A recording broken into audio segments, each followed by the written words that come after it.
welcome to this event, which is an open discussion between cleaning and sanitation workers from two very different contexts, from India, in South India specifically, and cleaning workers in the UK.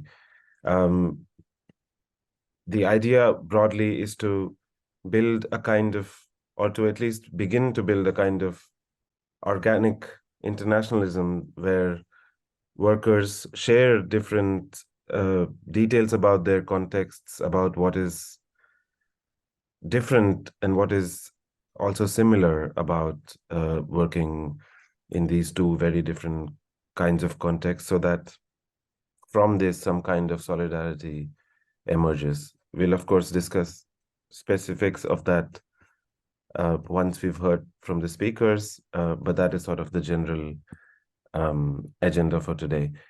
My name is Tarun Gidwani. I'm from the South Asia Solidarity Group, which is an anti-racist, anti-imperialist organization based out of the UK.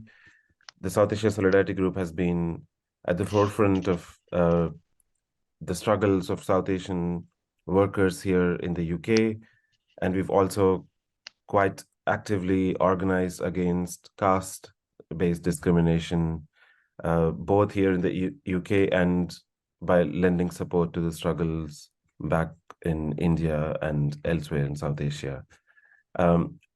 We have with us two other unions who have been at the forefront of finding new strategies for the most marginalized and exploited workers to organize, workers who are not just exploited because of their working conditions, but also are oppressed by caste, patriarchy, racism, citizenship, and immigration laws. We have IWGB that has been leading the cleaner struggle here in the UK, but has also sort of been involved in internationalist struggles, has been committed to finding ways for global workers to unite in solidarity and exchange ideas.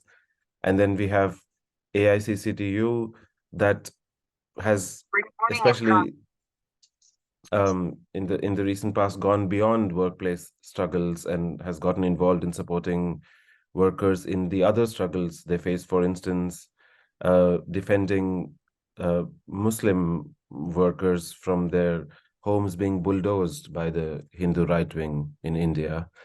And most recently, AICCTU has also played a leading role in refusing to allow Indian construction workers and care workers to be exported to Israel to replace the ethnically cleansed Palestinian workers, as the Indian and Israeli government has been planning. So without further delay, I will quickly introduce our speakers from both the unions, and then give the floor to them. Each speaker will speak for around 5 to 6 minutes. I should say that because Nirmala is translating, Maitreya is translating in Karnataka from English to Kannada, I would ask the speakers to maybe give a pause after every few lines so that they could give a summary in Kannada on the other side. But also, if at any point the pace is too fast for the translation, please post it on the chat, and I'm sure the speakers will respond accordingly. We have our first speaker. I'm going to introduce all the speakers and then call out one by one. So we'll have two speakers from the Indian side. Our first speaker will be Nirmala, who's the president of the Bruhat Bengaluru Mahanagara Palika, and Mahanagara Palika Pora Karmika Sangha, which is a union for sweepers, which is then affiliated to the All India Central Council of Trade Unions. She's also the Karnataka State President of All India Progressive Women's Association. Nirmala is originally from Bidar, Karnataka, and before she joined the Sweepers Union, she was involved in the Karnataka Farmers Association. After moving to Bangalore, she fought for women who had faced sexual harassment and has been working with survivors of rape and acid attacks. She's quite known as a leader of the union for her powerful speeches and for a deep commitment to her fellow workers. The second speaker would be Sucheta Day, who is the National Vice President of All India Central Council of Trade Unions. Sucheta was previously the president of the JNU, the Jawaharlal Nehru University Student Union, and also the national president of All India Students Association.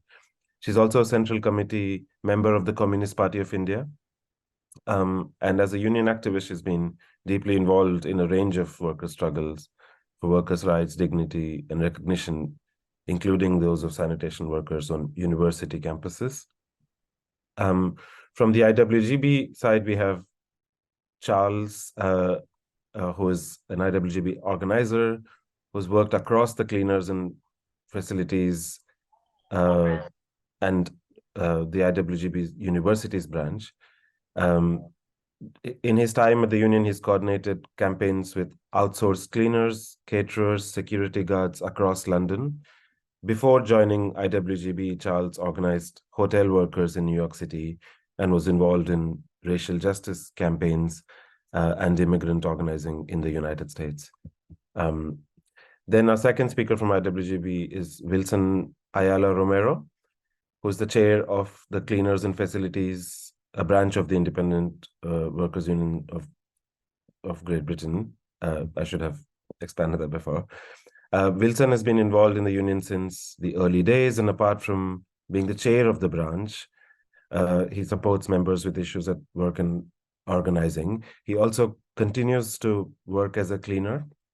He has previously worked as an outsourced cleaner at the Royal College of Music, where he was involved in a high-profile campaign.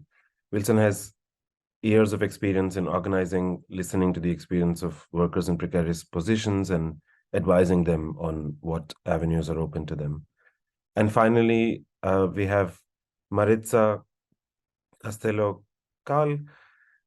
Sorry if I'm pronouncing that wrong. I'm pretty sure I am. Maritza is the vice president of the Independent Workers Union of Great Britain.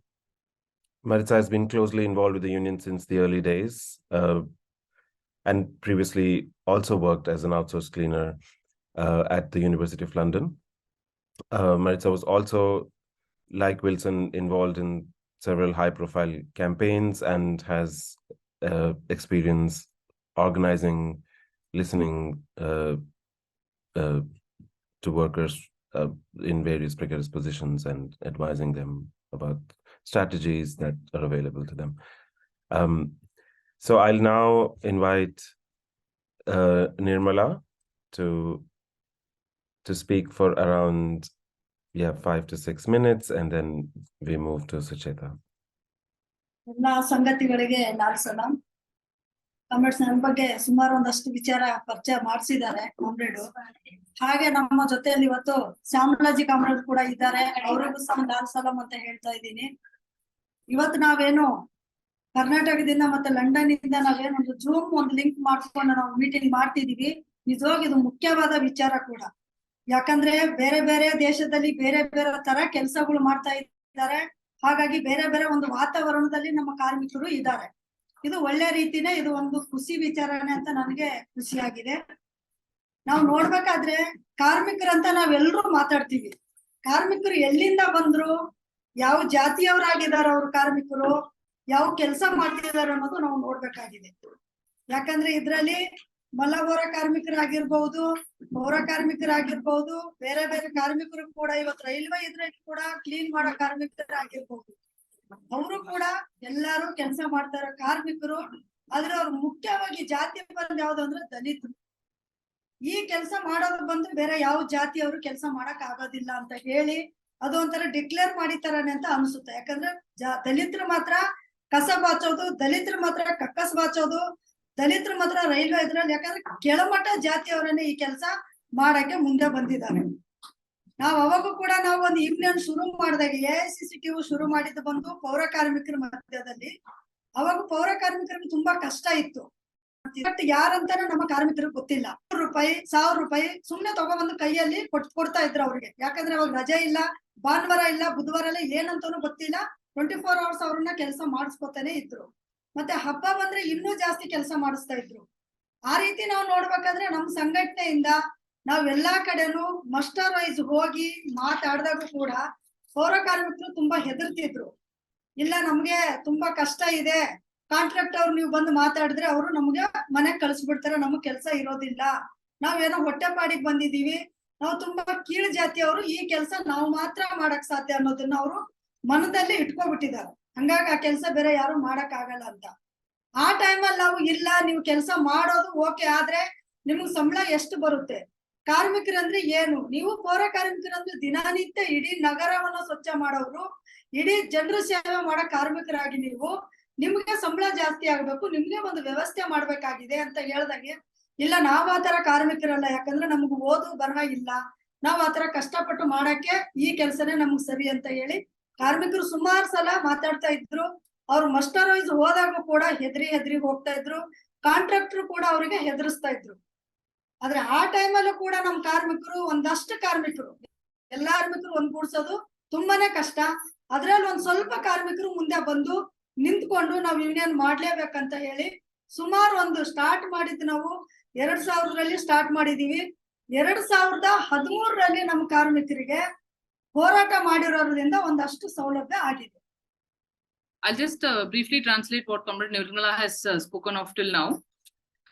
Comrade Nirmala first said that this is a very important meeting that we are having today, where the workers from the UK and workers from India have come together to see in what way we can build relationships, with what way we can build these bridges, and to have international solidarity.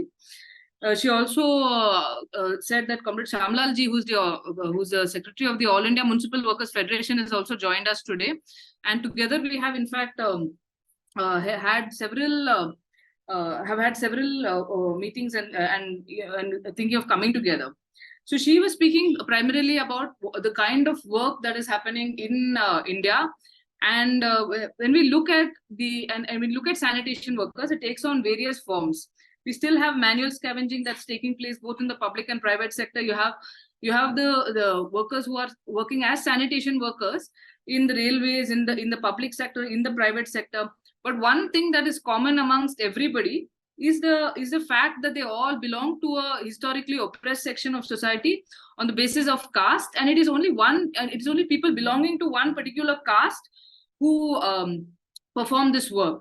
So the linkage between the work and caste has to be looked at, and it is only Dalits who are performing this work across. Then she spoke about how the process of organizing and unionizing started over here, and initially the situation was so terrible that workers were paid about 500 rupees a month, about 1,000 rupees a month. That is what they were paid. They worked almost 24 hours a day, 7 days a week, no holidays, and literally they were treated as slaves. So when we began to organize, they were very, very scared of losing their jobs, of not having even what they had at that point of time.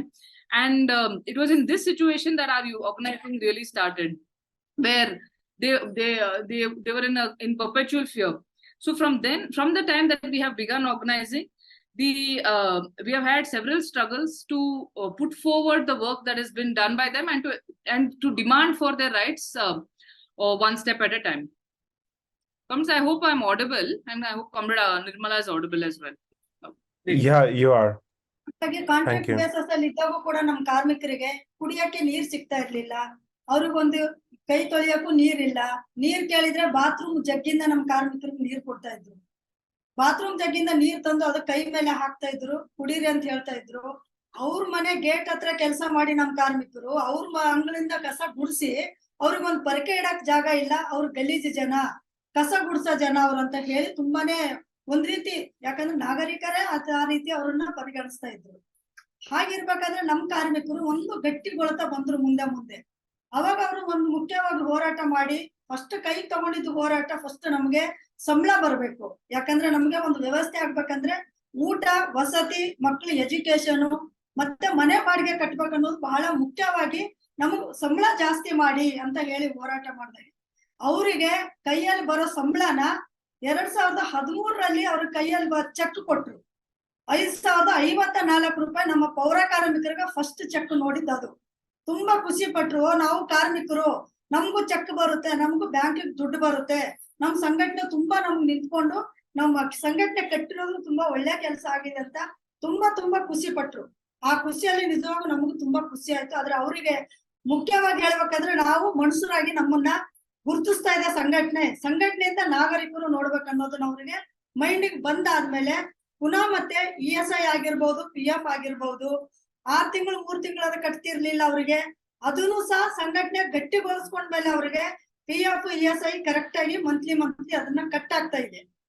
ಹಾಗಾಗಿ ನಮ್ಮ ಕಾರ್ಮಿಕರು ಮತ್ತೆ ಮುಂದೆ ಹೋರಾಟ ಮಾಡ್ಬೇಕು. 5,054 ರೂಪಾಯಿ ಜೀವನ ನಡ್ಸಕ್ ಆಗಲ್ಲ ಅಂತೇಳಿ ಮತ್ತೆ ಪುನಃ ಹೋರಾಟ ಮಾಡಿದಕ್ಕೆ ಸಂಬಳನ ಇನ್ಕ್ರಿಮೆಂಟ್ ಮಾಡ್ತಾನೆ ಇದ್ರು. ಆಮೇಲೆ ಮತ್ತೆ ಕಾಂಟ್ರಾಕ್ಟ್ ಹೋಗ್ಬೇಕಾಗಿದೆ. ಯಾಕಂದ್ರೆ ತುಂಬಾ ಟಾರ್ಚರು.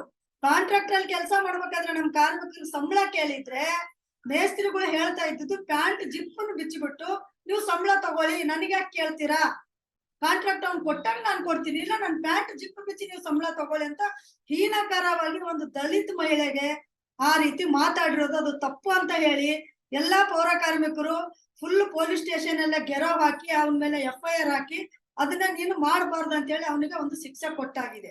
ಅಷ್ಟು ಮಟ್ಟಕ್ಕೆ ನಮ್ಮ ಕಾರ್ಮಿಕರು ಗಟ್ಟಿಗೊಳ್ತಾ ಬಂದಿದ್ದಾರೆ. ಅದಾದ್ಮೇಲೆ ಮತ್ತೆ ನಾವು 4 ದಿನ ಬನ್ನಪ್ಪ ಪಾರ್ಕ್ ಅಲ್ಲಿ ಹೋರಾಟ ಮಾಡಿದೀವಿ.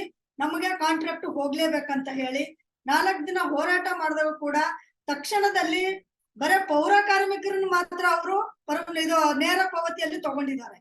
ಇದ್ರಲ್ಲಿ ನಮ್ ಸಂಘಟನೆ ನಾವು ನೋಡೋದಾದ್ರೆ ಪೌರ ಕಾರ್ಮಿಕರು ಬೇರೆ ಅಲ್ಲ, ಲೋಡರ್ಸ್ ಬೇರೆ ಅಲ್ಲ, ಹೆಲ್ಪರ್ಸ್ ಬೇರೆ ಅಲ್ಲ. ಯಾಕಂದ್ರೆ ಇವ್ರು ಕಸ ಗುಡಿಸ್ತಾರೆ, ಅವ್ರ ಕಸನ ಎತ್ತಾಕ್ತಾರೆ, ತಗೊಂಡೋಗಿ ಡಂಪ್ ಮಾಡ್ತಾರೆ. ಇದು ಎಲ್ಲಾರು ಕೂಡ ಪೌರ ಕಾರ್ಮಿಕರಂತ ನಾವು ಪರಿಗಣಿಸ್ತೀವಿ. ಅದರಲ್ಲಿ ಕೂಡ ನೇರ ಪಾವತಿ ಬರೇ ಕಸ ಗುಡಿಸೋ ಕಾರ್ಮಿಕರನ್ನು ಮಾತ್ರ ಮಾಡಿದ್ದಾರೆ. ಅದರಲ್ಲಿ BBMP ಯಲ್ಲಿ ಲೋಡರ್ಸ್ ಹೆಲ್ಪರ್ಸ್ಗೆ ಮತ್ತೆ ಕಾಂಟ್ರಾಕ್ಟ್ ಅಲ್ಲೇ ಇದ್ದಾರೆ.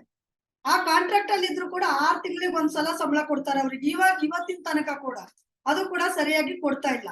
ಅವ್ರಿಗೂ ಕೂಡ ನಾವು ಕೇಳ್ತಾ ಇರೋದು, ನಮ್ಮ ಪೌರ ಕಾರ್ಮಿಕರು ಏನಿದ್ದಾರೆ ಅವ್ರನ್ನ ಪರ್ಮನೆಂಟ್ ಮಾಡ್ಬೇಕಂತ ಹೇಳಿ ನಾವು ಮತ್ತೆ ಪುನಃ ಫ್ರೀಡಂ ಪಾರ್ಕ್ ಅಲ್ಲಿ ಹೋರಾಟ ಹಮ್ಮಿಕೊಂಡಿದ್ದೀವಿ. ಇಡೀ ದೇಶ ಮಟ್ಟದಲ್ಲಿ ಎಲ್ಲಾ ಪ್ರಚಾರ ಆಗಿ ಪತ್ರಿಕೆದಲ್ಲಿ, ನ್ಯೂಸ್ ಅಲ್ಲಿ ಎಲ್ಲ ಒಂದು 20, 30, 40 ಸಾವಿರದವರೆಗೂ ನಾವು ಜನ ಸೇರ್ಕೊಂಡು ಸತತವಾಗಿ 4 ದಿನ ಬಿಜೆಪಿ ಸರ್ಕಾರ ಇದ್ದಾಗೆ ನಾವು ಹೋರಾಟ ಮಾಡಿದ್ದೀವಿ. ಅವಾಗ ಕೂಡ ಬಿಜೆಪಿ ಸರ್ಕಾರ ಮುಖ್ಯಮಂತ್ರಿ ಬಸವರಾಜ ಬೊಮ್ಮಾಯಿ ಹೇಳಿದ್ದು, ನಿಮಗ್ ನಾನು ಪರ್ಮನೆಂಟ್ ಮಾಡ್ತೀನಿ, ಇವಾಗ ತಕ್ಷಣದಲ್ಲಿ ಮಾಡ್ಬಿಡ್ತೀನಿ ನಿಮ್ಗೆ ಅಂತ ಹೇಳಿ ಫೈಲ್ ನನ್ನ ಟೇಬಲ್ ಅಲ್ಲಿ ಇದೆ, ನಾನು ಸೈನ್ ಮಾಡಿದೀನಿ, ನಿಮಗ್ ಪರ್ಮನೆಂಟ್ ಆಗುತ್ತಂತ ಹೇಳಿ ಒಂದು ಆಶ್ವಾಸನೆ ಕೊಟ್ಟು ಅವರು ನಮ್ಮನ್ನ ಅಲ್ಲಿಂದ ಖಾಲಿ ಮಾಡಿಸಿದ್ರು. ಆದ್ರೂ ಕೂಡ ಇಲ್ಲಿ ತನಕ ಅವ್ರಿಗೆ ಪರ್ಮನೆಂಟ್ ಆಗಿಲ್ಲ. ಪರ್ಮನೆಂಟ್ ಆಗ್ಬೇಕಂದ್ರೆ ಸತತವಾಗಿ ಹೋರಾಟಗಳು ನಡೀತಾ ಇದೆ. ಇವಾಗ ಕಾಂಗ್ರೆಸ್ ಸರ್ಕಾರ ಬಂದಿದೆ. ಕಾಂಗ್ರೆಸ್ ಸರ್ಕಾರ ಕೂಡ ರಾಜಕೀಯಕ್ಕೆ ಬರ್ಬೇಕಾದ್ರೆ ಪೌರ ಕಾರ್ಮಿಕರು ನಾನು ಗೆದ್ದಿದ ತಕ್ಷಣ ಅವರಿಗೆ ನಾನು ಪರ್ಮನೆಂಟ್ ಮಾಡ್ತೀನಿ ಅಂತ ಹೇಳಿ ಮಾತು ಕೊಟ್ಟಿದ್ದಾರೆ. ಅದನ್ನು ಕೂಡ ನಾವೆಲ್ಲರೂ ನೋಡ್ತಿದೀವಿ. ಪರ್ಮನೆಂಟ್ ಮಾಡೋದು ಒಂದು ಇಡೀ ಬರೇ ಪೌರ ಕಾರ್ಮಿಕರು ಮಾತ್ರ ಅಲ್ಲ, ಅಲ್ಲಿ ಲೋಡರ್ಸ್ ಇದಾರೆ, ಹೆಲ್ಪರ್ಸ್ ಇದಾರೆ. ಇಡೀ ಕರ್ನಾಟಕದಲ್ಲಿ ಎಲ್ಲಾ ಕಡೆನೂ ನಾವು ಮಾಡ್ಬೇಕಂತ ಹೇಳ್ತಾ ಇದೀವಿ. ನಮ್ ಸಂಘಟನೆ ಬಂದು ಎಲ್ಲಾ ರಾಜ್ಯಗಳಲ್ಲಿ ಇದೆ. ಲೋಡರ್ಸ್ ಇದಾರೆ, ಅದ್ರಲ್ಲಿ ಹೆಲ್ಪರ್ಸ್ ಇದಾರೆ, ಪೌರ ಕಾರ್ಮಿಕರು ಇದಾರೆ. ಎಲ್ಲಾರನ್ನು ನಾವು ಪರ್ಮನೆಂಟ್ ಮಾಡಿ ಅಂತ ನಾವು ಸತತವಾಗಿ ಹೋರಾಟ ಮಾಡ್ತಾ ಬರ್ತಾ ಇದೀವಿ. Comrade Nirmala spoke about the one of the biggest fights in Karnataka has been against the contract system. The contract system, which is the contract labor system, where the entire work is contracted out and workers work through contractors. So the result of the contract system is that it's extremely exploitative. Even something as simple as brooms are not provided to them. They were not paid wages for several months on end. There was no social security benefits that was given to them. There was large-scale caste discrimination and gender discrimination that took place. So when the union first formed, it was felt that the first thing that needed to be put forward is the issue of wages and ensuring that the minimum wages that has been notified by the government should be paid to them. So that was one of the first struggles that was taken on. And going forward, the demand for an increase of wages was also put forward. So from 2013 onward, 2013 was the year in which workers got minimum wages for the first time after a series of struggles that took place. And subsequently, wages were also increased for the workers. The second big struggle that took place in Karnataka is in regard to the contract labor system itself.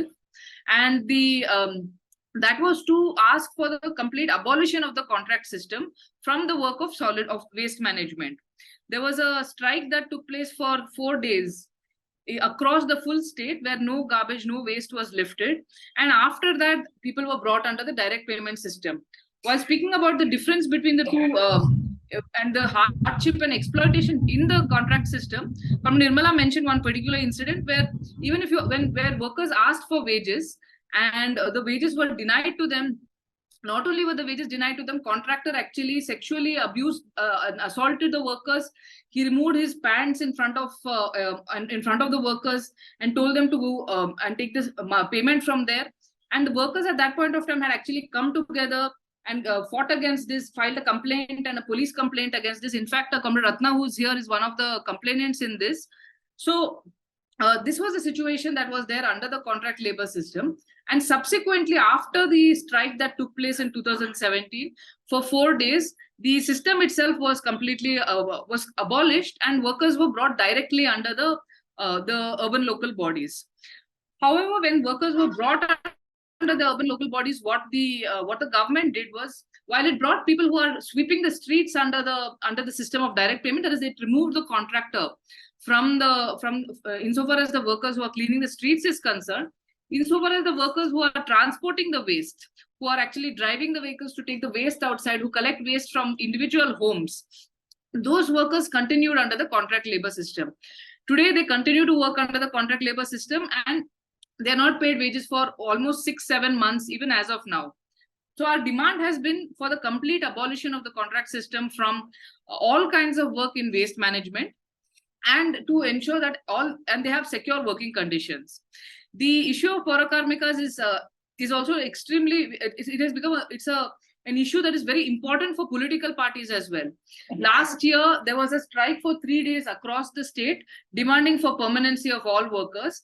And at that point of time, the chief minister at that time had made an assurance that he would ensure that all the workers would be made permanent. This year, when we had elections in the state, and one of the guarantees that was actually made by the Congress, one of the political parties over here, was that they would ensure that all sanitation workers who are working under the local bodies would be made permanent. And this was one of the first guarantees and assurances made by them at the time before the election. But even today, it has not been done, and our struggle for permanency continues. ಹಾಗಾಗಿ ಒಂದು ಸಂಘಟನೆ ಅಂತಂದ್ರೆ ಏನು ಅನ್ನೋದನ್ನ ನಿಜವಾಗೂ ಮುಖ್ಯವಾಗಿ ನಮ್ಮ ಪೌರ ಕಾರ್ಮಿಕರು ಒಂದು ಅರ್ಥ ಮಾಡ್ಕೊಂಡು ಅದ್ರ ಗಟ್ಟಿ ಮಾಡ್ಬೇಕಂತ ಹೇಳಿ ನಿಂತ್ಕೊಂಡಿರೋ ಪೌರ ಕಾರ್ಮಿಕರು ನಮ್ ಜೊತೆ ಸತತವಾಗಿರ್ತಾರೆ. ಯಾಕಂತಂದ್ರೆ ಇದು ಒಂದು ಎಕ್ಸಾಂಪಲ್ ಕೊಡ್ತೀನಿ. ನಂಜಮ್ಮ ಅಂತ ನಮ್ ಕಾರ್ಮಿಕರು ಒಬ್ರು, ಅವರು ಡೈಲಿ ಕೆಲಸ ಮಾಡ್ತಾ ಇದ್ರು. ಫಸ್ಟ್ ಏನ್ ಮಾಡ್ತಿದ್ರು, ಪೌರ ಕಾರ್ಮಿಕರಿಗೆ ಏನೇನು ಊಟ ಮಿಕ್ಕಿರುತ್ತೋ ರಾತ್ರಿ ಇದ್ರು ಅದನ್ನ ಕೊಟ್ಬಿಟ್ಟು ಅವ್ರಿಗೆ ನೀವು ಮನೆಗೆ ಹೋಗಿ ತಗೊಂಡು ಊಟ ಮಾಡಿ ಅಂತ ಹೇಳಿ ಅದನ್ನ ರೂಢಿ ಆಗಿತ್ತು ಅವ್ರಿಗೆ. ಯಾವಾಗ ಈ ಸಂಘಟನೆಯಿಂದ ಒಂದಷ್ಟು ತಿಳುವಳಿಕೆ ಬಂದಾದ್ಮೇಲೆ ಅವರು ಆ ಊಟನ ಅದೇ ನಂಜಮ್ಮಗೆ, ನೀನ್ ಕೆಲಸ ಮಾಡ್ತಾ ಇದೀಯಲ್ವಾ, ಇದು ತಗೊಂಡು ಹೋಗಿ ನೀನು ಊಟ ಮಾಡಂತ ಹೇಳಿ ಕೊಟ್ಟಿದ್ದಾರೆ. ನಂಜಮ್ಮ ಫಸ್ಟ್ ತಗೋತಾ ಇದ್ರು ಊಟನ. ಸಂಘಟನೆ ಆದ್ಮೇಲೆ ನಂಜಮ್ಮಗೆ ಅರ್ಥ ಆಯ್ತು, ಈ ಊಟ ನಾವು ತಿನ್ಬಾರ್ದು, ನಮ್ಗ್ ಸಂಬಳ ಬರ್ತಿದೆ, ನಾವ್ಯಾಕ ಆ ಊಟ ತಿನ್ಬೇಕಂತ ಹೇಳಿ ಯಾರು ಊಟ ಕೊಟ್ರು ಆ ಮನೆಯಿಂದ ಹಳಿಸಿದ ಊಟ ಆ ಕವರ್ನ ಕೈಯಲ್ಲಿ ಹಿಡ್ಕೊಂಡು ಅವರು ಪುನಃ ಅವ್ರನ್ನೇ ಕೇಳ್ತಾರೆ, ಈ ನಿಮ್ ಮನೇಲಿ ಎಷ್ಟು ಜನ ಇದ್ದೀರಾ ಅಂತ. ನಾನು, ನನ್ ಮಗ, ನನ್ ಗಂಡ ಇದ್ದಾರೆ, ನನ್ ಮಗ ಕೆಲ್ಸಕ್ ಹೋಗಿದ್ದಾನೆ, ಸಾಫ್ಟ್ವೇರ್ ಅವನು ಬರೋದು ನೈಟ್ ಆಗುತ್ತೆ ಅಂತ ಹೇಳ್ತಾರೆ. ಅವಾಗ ಇದೇ ಪೌರ ಕಾರ್ಮಿಕರು ಹೇಳ್ತಾರೆ, ಸರಿ ನೈಟ್ ಆಗುತ್ತಲ್ವಾ, ನಿಮ್ ಮನೇಲಿ ಏನೋ ತಂಗುಳು ಪೆಟ್ಟಿಗೆನೋ ಏನೋ ಕರೆಂಟ್ ಅಲ್ಲಿ ಫ್ರಿಜ್ ಅಂತ ಹೇಳ್ತೀರಲ್ಲ, ಅದ್ರಲ್ಲಿ ಇಟ್ಟುಬಿಟ್ಟು ನಿಮ್ ಮಗನಿಗೆ ಕುಡಿ ಅಂತ ಹೇಳ್ತಾರೆ.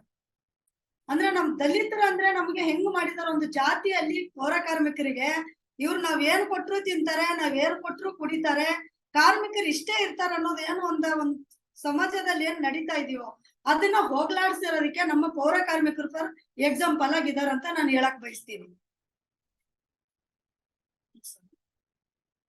ನೋಡಿ, ಇಷ್ಟೊತ್ತು ಏನು ಮಾತಾಡಕ್ಕೆ ನನ್ಗೆ ಅವಕಾಶ ಮಾಡ್ಕೊಟ್ಟಿದ್ದೀರಾ, ಕಾಮ್ರೇಡ್ಸ್ ಎಲ್ರಿಗೂ ಲಾಲ್ ಸಲಾಂ. ಈ ಒಂದು ಕಾರ್ಯಕ್ರಮ ನಿಜವಾಗೂ ತುಂಬಾ ಖುಷಿ ಆಯ್ತು. ನಮ್ ಕಾಮ್ರೇಡ್ಸ್ ಕೂಡ ಎಲ್ಲರೂ ಕುತ್ಕೊಂಡಿದ್ದಾರೆ. ಅವ್ರಿಗೂ ಸಹ ಲಂಡನ್ ಅಂದ್ರೆ ನಾವು ಹೋಗ್ತೀವ ನೋಡ್ತೀವ ಅನ್ನೋದೊಂದು, ಆದ್ರೆ ನಾವು ಹೋಗಕ್ಕಾಗಿಲ್ಲ ಅಂದ್ರೆ ಅಟ್ಲೀಸ್ಟ್ ನೋಡಿ, ನಾವು ಜೂಮ್ ಮೀಟಿಂಗ್ ಅಲ್ಲಿ ಎಲ್ಲಾ ಒಂದು ಹೆಂಚ್ಕೊಂತ ಇದೀವಿ. ಅಲ್ಲೇನ್ ನಡೀತದೆ, ಇಲ್ಲೇನ್ ಆಗ್ತಿದೆ, ಎಲ್ಲಾ ಒಂದು ನಾವೇನು ಟ್ರಾನ್ಸ್ಲೇಷನ್ ಮೂಲಕ ಮಾಡ್ತಾ ಇದೀವಿ. ಇದು ನಿಮ್ಗೆಲ್ಲರಿಗೂ ಕೆಂಪು ವಂದನೆಗಳು ಕಾಮ್ರೇಡ್. ನಾನು ಮಾತನ್ನು ಮುಗಿಸ್ತಾ ಇದ್ದೀನಿ. ಇನ್ಕ್ಲಾಬ್ ಜಿಂದಾಬಾದ್. Comrade said that along with these struggles, one of the main struggle that we have been taking forward is the one on dignity, because dignity is something that is denied to workers day in and day out. She gave an example of one of the workers who used to the way in which caste works itself out even in the cities of like Bangalore, is that workers are there's untouchability that remains prevalent. People are given old food, they're treated very badly, they're called without respect. So in one of the cases that happened, one of the workers who had gone to the homes of a person who was from whose house she was collecting garbage, she had given, as is their practice, they gave old food, but she gave back that food and said that, see, we don't take this old food anymore. You give it to your children if they want, they can eat it. So the issue of dignity, the issue of self-respect is something that we have been pushing from the union, and it is something that we are taking forward. So Comrade ended by saying that if we look at the condition of sanitation workers in the country, how the way in which caste acts itself, this is a very clear manifestation of the prevailing caste system, which completely dehumanizes an entire community, an entire set of workers. And this is what we have been fighting against, and this is what we continue to take our fight against. She ended by saying that we are very happy that this meeting is happening today. Many of our workers often talk about we often wish that we can go to London and also go to other parts of the world to see how things are. But even if we are not able to do that, at the very least, we are able to have these conversations and talk about ways in which we can come together, the ways in which we can actually take forward our common struggles together. Saying this, Comrade Nirmala extended her revolutionary greetings to everybody. Thank you, comrades. Thank you so much, Comrade Nirmala, and thank you also, Maitreya, for taking up such a challenging task of translating at such a pace. Before I invite Sucheta, I just wanted to correct that earlier when I introduced, I said that Sucheta was part of the Communist Party of India, but what I should have said is Communist Party of India, Marxist-Leninist, since there are two different, quite separate parties. I'll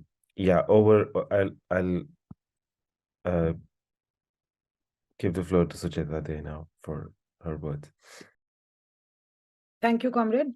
And to begin with, red salute from my side to all the sanitation workers who have joined the meeting from Bangalore, as well as from London and other union organizers. I'll just share my bit of experience with the movement of sanitation workers. I have been associated with the movement of sanitation workers while being a student of JNU, along with several other student comrades. So when AICCTU was elected in the student union office bearers of AICCTU were informed by some of the contractual workers who were mainly construction workers that the contractor had promised them some 70 rupees per day that time, and they were being given 65 rupees per day, which was less than half of the stipulated minimum wage of that time. And that's how the student union got involved with the issues of the workers. And eventually we found out, the student union found out that it is not only the construction workers, but all section of contractual workers in the university who were denied all legal rights that should be available to them under the present law of the country. And along with the student union and participation of students, all the contractual workers of the campus, they joined the movement, and that was a very militant movement. Thousands of students and thousands of workers, they were on the streets, they were protesting in front of the JNU administration. And we might note that JNU is a central university which is right here in the national capital. So the situation of contractual workers in JNU can tell a lot about what other contractual workers and the sanitation workers in the country, in other parts, in other institutions, in remote areas, in villages, in small towns, they might be facing. So that was the situation in JNU. And through that movement, through the movement of the workers, eventually, what happened during that time, I'm talking about a time which is around 2007-8. And during the course of the movement, the administration was so adamant in denying the workers their legitimate right that several students were rusticated from the university for demanding rights of contractual workers. Many of the workers were retrenched from their jobs. But eventually, the movement was successful. And the movement was victorious in the sense that it forced the administration to acknowledge that legal rights of the workers cannot be denied. The situation was such that the laws of the country were not even mentioned in the contract, in the agreement that the administration made with the contractors. So during the course of the movement was successful in implementing minimum wages. I mean, everywhere you can see that the basic minimum right, that is minimum wages. Minimum wages are even denied for the contractual workers, especially the sanitation workers. So during 2008 or 9, the movement of the students and the workers were able to force the administration to at least recognize that they need to abide by the law of the country. The laws were, it is from that time that the administration started quoting the laws of the laws regarding the workers in the contracts that they made with the service providers. So after that, after 2009, the workers, in a way, the contractual workers of the campus, they started their union activities. So what used to happen, I remember very clearly that whenever the person from the service provider company, they used to come, so they used to deny payment for months, which is still going on. And they used to, in a way, try to trick the workers by keeping their ATMs with them, and not the money that the university used to release was not given to the workers. And definitely what Comrade Nirmala spoke about, that the fact that in India, almost all the sanitation workers, they come from the socially oppressed community, which we call the Dalit community here. So along with the administrative machinations, along with the fact that the administration itself, the management itself, doesn't deny workers their legitimate right, there are these factors that because they come from these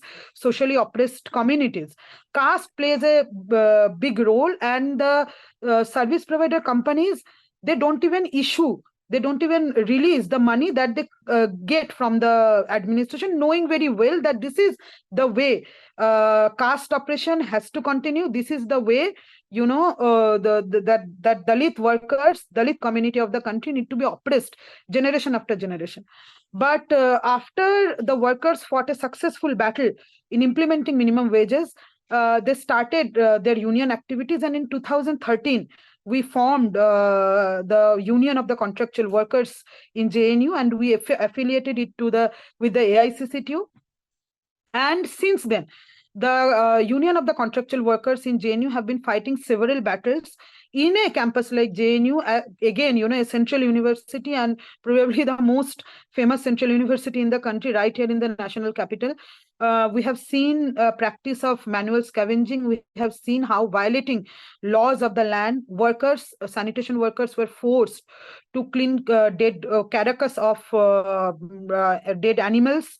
Workers were forced to clean sewer without, cleaning sewer, and forcing any workers to get down in the sewerage is itself a violation of the law. So the union was able to stop that, stop the practice of manual scavenging. After the union was formed, several of the social security, right to social security, like the ESI and PF, the contractors used to deny. Even there was no ESI card available to the workers. So the union ensured that ESI is employment, Maitri, what is the full form? It is the health scheme given by the government to the workers. Those cards were not available. Provident fund was not available. So after the intervention of the union, these things started. At one instance, what the administration did was, one of the sanitation workers, she took a leave from her job because she was pregnant. Employee state insurance, that scheme was unavailable to the workers. And at one instance, one of the sanitation workers, she took a leave because she was pregnant and she was hospitalized to deliver her baby. And when she came back, she was retrenched from her job. Whereas under the law of the land, under the Maternity Benefit Act, it is not something that the management can do. So even at that instance, the students and workers got together and we ensured that the worker who took a leave, to deliver her baby is taken back. After the workers formed their own union and affiliated it with the AICCTU, they expanded the arena of their struggle. And and they started fighting for several other rights, like the right to get regularized, like their right for equal pay for equal work. Because in our country, since the beginning of early 2000s, the management has stopped recruiting these positions with permanent positions. So these days, most of the sanitation workers, they are contractual. It is not only in universities, but in all other institutions, including the municipalities, which are the largest employer of sanitation workers. So again, keeping the sanitation workers under contract, under contractualization is a way to reproduce the caste-based oppression. Because as for example, the sanitation workers in Delhi Municipality Corporation, there are 18,000 contractual workers, and they will work for some 10 to 15 years of their life under contract, whereas under the law of the land, they should be made permanent. But the government denies, the management denies to make them permanent. And after 10 to 15 years of their life to work under contract, after that, they are made permanent. So one can think that you have spent your entire youth under contract system, where you are denied, firstly, minimum wages, you are not paid every month. As Comrade Nirmala said, the same situation is here in Delhi, that those workers who are under contractual system, they are not paid for months together, for 5 to 6 months. And it is such a battle for the sanitation workers, because it pushes them in a situation where they are in a lifelong trap of indebtedness. Because most of them stay in slums, most of them do not have their own homes, they have to pay rent, they have to live their life, so they take rent, they take loan from informal market at probably 10 to 15% of interest. And that is something that we can see in rural India under feudal land relation. That same situation we can see in urban India, where the sanitation workers are trapped in lifelong indebtedness because they are not paid in time. So it is under Indian laws, it is also called bonded labor. If you force someone to work without payment, it is called bonded labor. And that practice is very well going on in all the cities, in all the towns in India, just because most of the sanitation workers come from the Dalit community, and it can be done to them. This practice can be done to them. So this is going on. Very recently in our university in JNU, last year, the workers were not paid for 5 to 6 months, and then there was a threat of retrenchment. So the workers went for a strike. They went for a 2-day strike, and after that, the administration was forced to pay their dues. But in the process, what the administration did is their attempt of union busting, and the administration declared the president of the union, Comrade Urmila, president of the Union of Contractual Workers of JNU, she has been declared out of bound. She is also a retrenched worker. She went to the administration building. In 2016, she went to meet the administration, because with the order from the Labor Department of equal pay for equal work, she went to inform the administration that the Labor Department has ordered JNU administration to implement equal pay for equal work. Just because of the fact that she entered the administrative building, she was retrenched from her job, and she is still retrenched. And in the course of the struggle last year, she has been declared out of bound from the university. She is the sitting president of the union. I am the sitting general secretary of the union. And I am also right now out of bound from entering the university just because, and the administration has said that we were involved in unwanted activities. They have not mentioned what is the unwanted activity. We were only demanding the dues of the workers. But even then, it is the spirit, it is the fighting spirit of the sanitation workers of JNU that the union is still active. It is due to the fighting spirit of the worker that despite these, threatening acts, intimidating acts by the JNU administration, the workers are maintaining their union and they are fighting for their legitimate rights for equal pay, for equal work. They are fighting for their rights for becoming permanent. As well as right now they're demanding, because in JNU what the administration is doing is paying them at the rate of the minimum wages rate issued by the Delhi government, not by the central government. So the central government rates are higher. So even now we can say that in a university like JNU, minimum wages are not being paid. So overall, that is the situation that the sanitation workers of the country and also in Delhi, they are facing. Most of them are kept under contractualization so that these intimidating tactics can go on, so that if they try to unionize, if they try to form a union to demand their even minimum wages, they can be thrown out of job. That is what has also happened with several of our comrades who were working in the hospital. There is a hospital complex in Delhi. Our comrades, our sanitation worker comrades, they demanded implementation of minimum wages. They have been retrenched from their job and they are also fighting for reinstatement. So on the one hand, contractualization, through contractualization, the management and the government, they reproduce, they maintain the casteist oppression, because if they are made permanent, then probably the next generation of the sanitation workers, they will no more be sanitation workers. They will study in universities, they will choose other occupation. But it is through contractualization, it is through union busting that the casteist structure, casteist oppression of the sanitation workers, they are continuing. So that's all from my side. Thank you so much, Comrade Sucheta, for that, quite moving and also really powerful account of how caste is entrenched through these kinds of labor practices. So next I would invite Charles from IWGB to share with us his experience from organizing. Thank you, Tarun.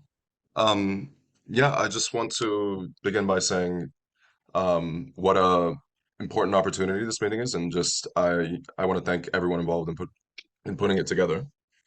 The purpose of this as well is to recognize as well that the people that we're fighting against, capital, is organized on a multinational level, right?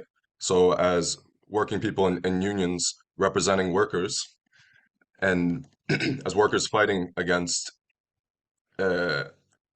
ethnic and caste form bases of domination and exploitation, it's incredibly important that we get together and discuss these issues and discuss strategies and our respective experiences, right?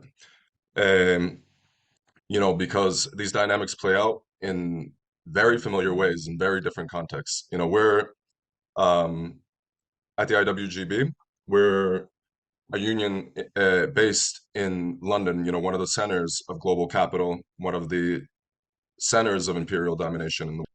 So again, so many of these struggles that the comrades speaking before me spoke about seem so familiar in the way that they play out both here in London for our union. So our union was founded about 11 years ago now by precarious migrant workers who worked as outsourced cleaners, mostly from Latin America.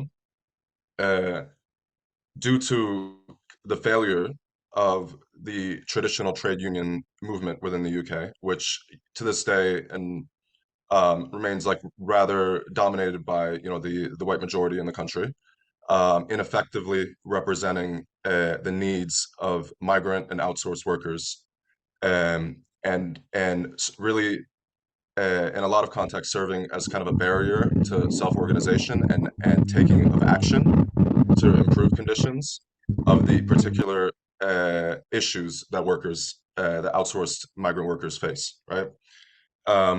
So since our founding by specifically Latin American cleaners, our union has grown into 12 different branches that represent workers um, across the gig economy and precarious industries, whether they be delivery riders, cleaners, outsourced security guards, outsourced caterers, private hire drivers, foster carers, nannies. So groups that, you know, particularly within the service industry that have been ignored by the traditional trade union movement in this country, right?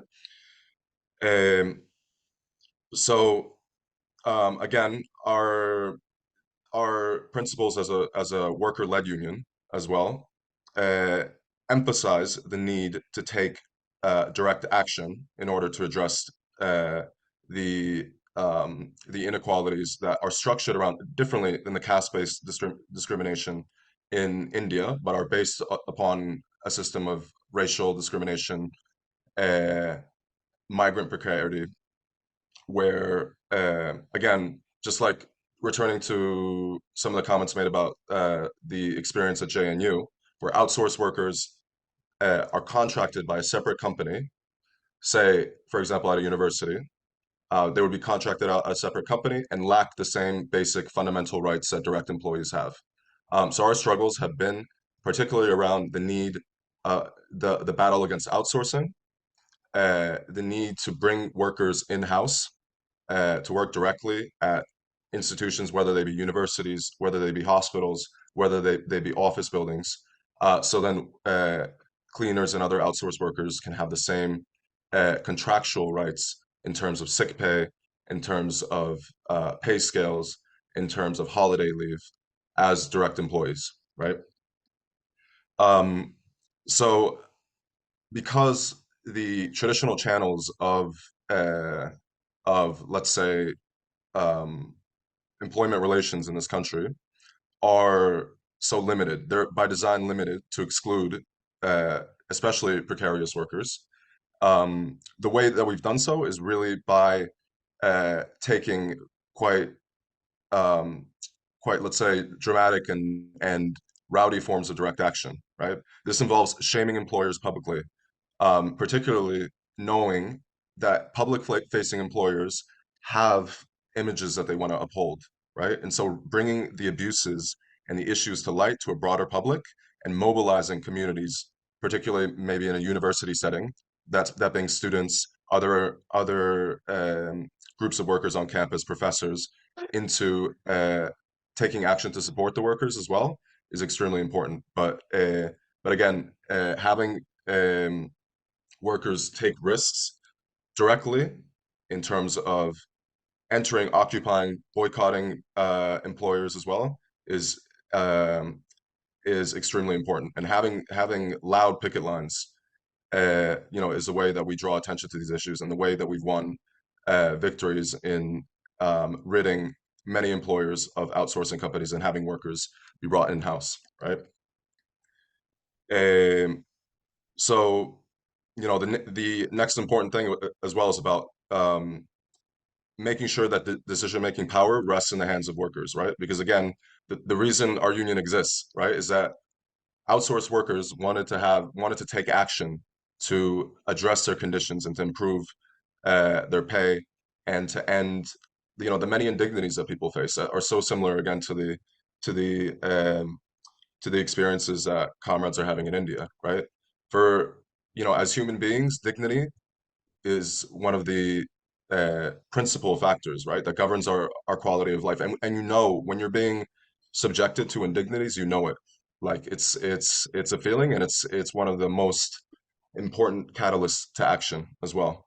So giving people the power to take action on that and making sure that the decision making power rests with workers and not with kind of a vast union bureaucracy, again, is, you know, the founding principle of the IWGB as well, right? And the third one is about solidarity in general, right? So, you know, not only are kind of events like this emblematic of like what you know, what we're striving for, but um, building solidarity across ethnic groups, across communities, across borders is you know, extremely important. It's why as well, you know, our union saw it as our responsibility to take a stand on the genocidal bombing of Gaza on the part of the Israeli state, and mobilizing around that in many ways that maybe we can get into in a little bit. Yeah. So a third one, just to wrap up a little bit about the context in which we're working. You know, I think there are a lot of similarities there as well in terms of kind of the uh, operating in a national context where there have been repeated attacks against working people and migrants. You know, the UK as well as a quasi-fascistic government where the law, you know, for decades and decades, workers' rights have been repealed. The state apparatus has been deployed in order to repress and to make life precarious for migrant workers, right?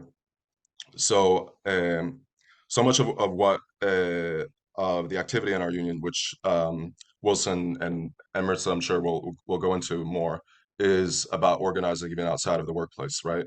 We grow because of the networks, the community networks, and um, that our membership has, right?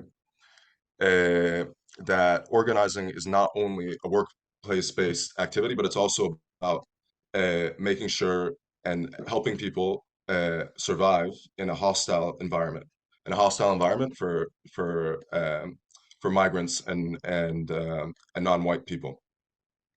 So, you know, that involves providing mutual aid and help with things like housing, with immigration, and, you know, as well as like the many gendered and racialized forms of violence that our members face.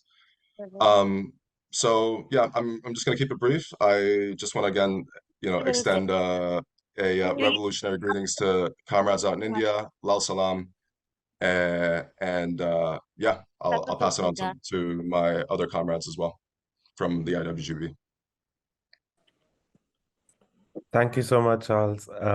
Yeah, next I invite Wilson to speak for about 5 to 8 minutes. Hola, sí, gracias. Buenas Hi, tardes. everyone, and good afternoon. It's a pleasure to be here with all of you. I'm very happy to recognize together that we're united by common problems. And we want to express our solidarity as comrades from the IWGB with your struggle, which is also our struggle. We might be in different countries. We're based in a country that has its own situation, but the exploitation of workers is something that happens worldwide. We believe that outsourcing, being contracted by a different company, in our experience, it's the ultimate modern exploitation system. Institutions use these subcontractors to save money, to gain more profits, and become even bigger millionaires than they already are. So this exploitation, on top of the system that we have here, the labor system that we have here in the UK, this complicates our lives as migrant workers here in the UK. The offer and demand of these outsourcing services makes our development as workers very difficult. These outsourcing companies in this sector of work, they've seen this opportunity to become even richer. We see more and more outsourcing companies coming up to offer a cheaper and cheaper service to their clients, meaning that us as workers, we see ourselves becoming more and more exploited. being transferred from one country, one company to another, which has now offered a cheaper service. So changing between contracts is very common. On top of that, we also suffer from low salaries, similar payment issues, incorrect payment or late payment. It means that as a worker in this sector, you are constantly facing problems. The poor working conditions that we have further puts us in a precarious position as migrants living in London. In the union, we've put forward many campaigns to demand those rights that we deserve as workers and as migrants and as humans. We've lately, for example, had a campaign in a private hospital here that's managed by a multinational private healthcare company called HCA. Our outsourced members who were working as cleaners in this hospital, for example, were not being given the vaccines necessary to work in a sanitation environment. Cleaning in a hospital obviously is more threatening to one's health than cleaning in other situations. They were also facing completely unequal treatment, mistreatment. The difference in the segregation of the treatment between directly employed workers and outsourced workers is one of the primary issues in our workplaces that we organize.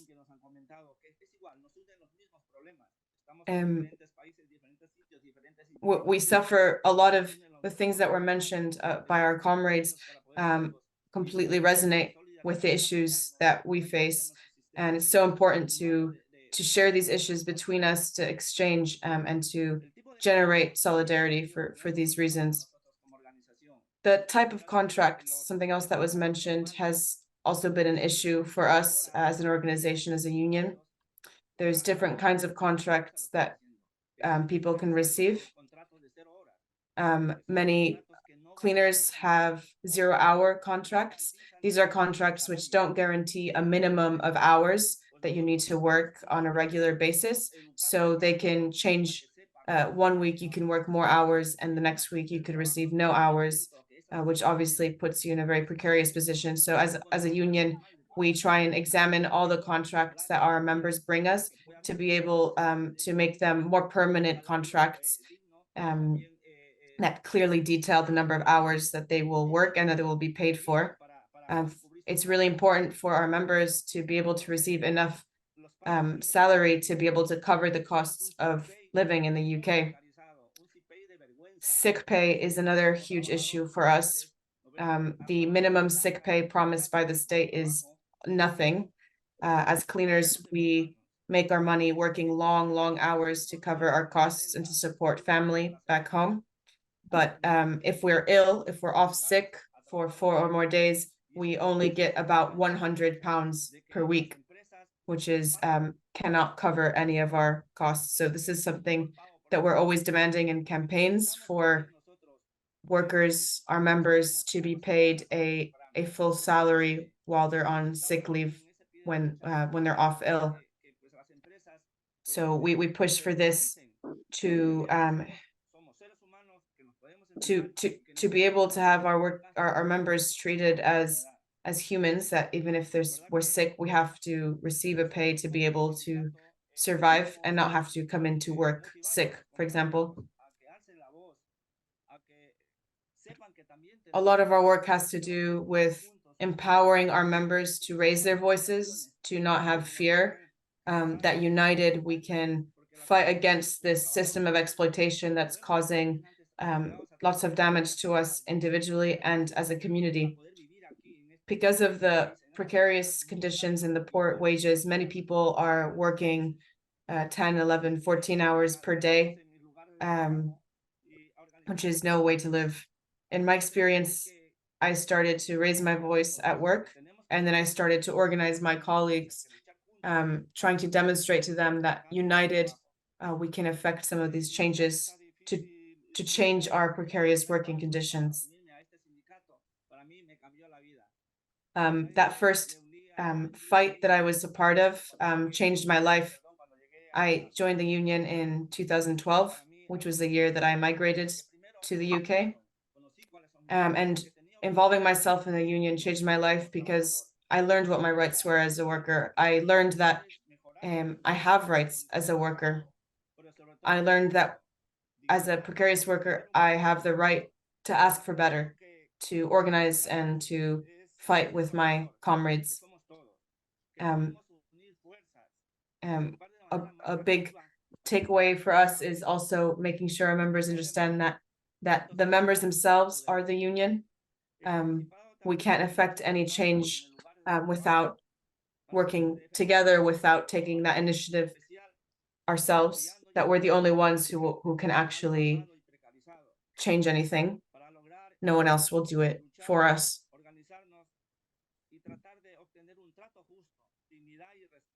Dignity and respect is our ultimate objective, a real social justice. Life experiences have taught us that if we fight together, we can win. Our union, IWGB, is built through struggle and through fight, and it is centered on collective action. Thank you, everyone. It's been a pleasure to speak today. Maritza? Okay. Hola a todos, hola a todas. Gracias. Hi, everyone. Thank you so much for having us and for coming along to this event. It's such a pleasure to have you here to be able to exchange experiences and create support networks and solidarity between unions.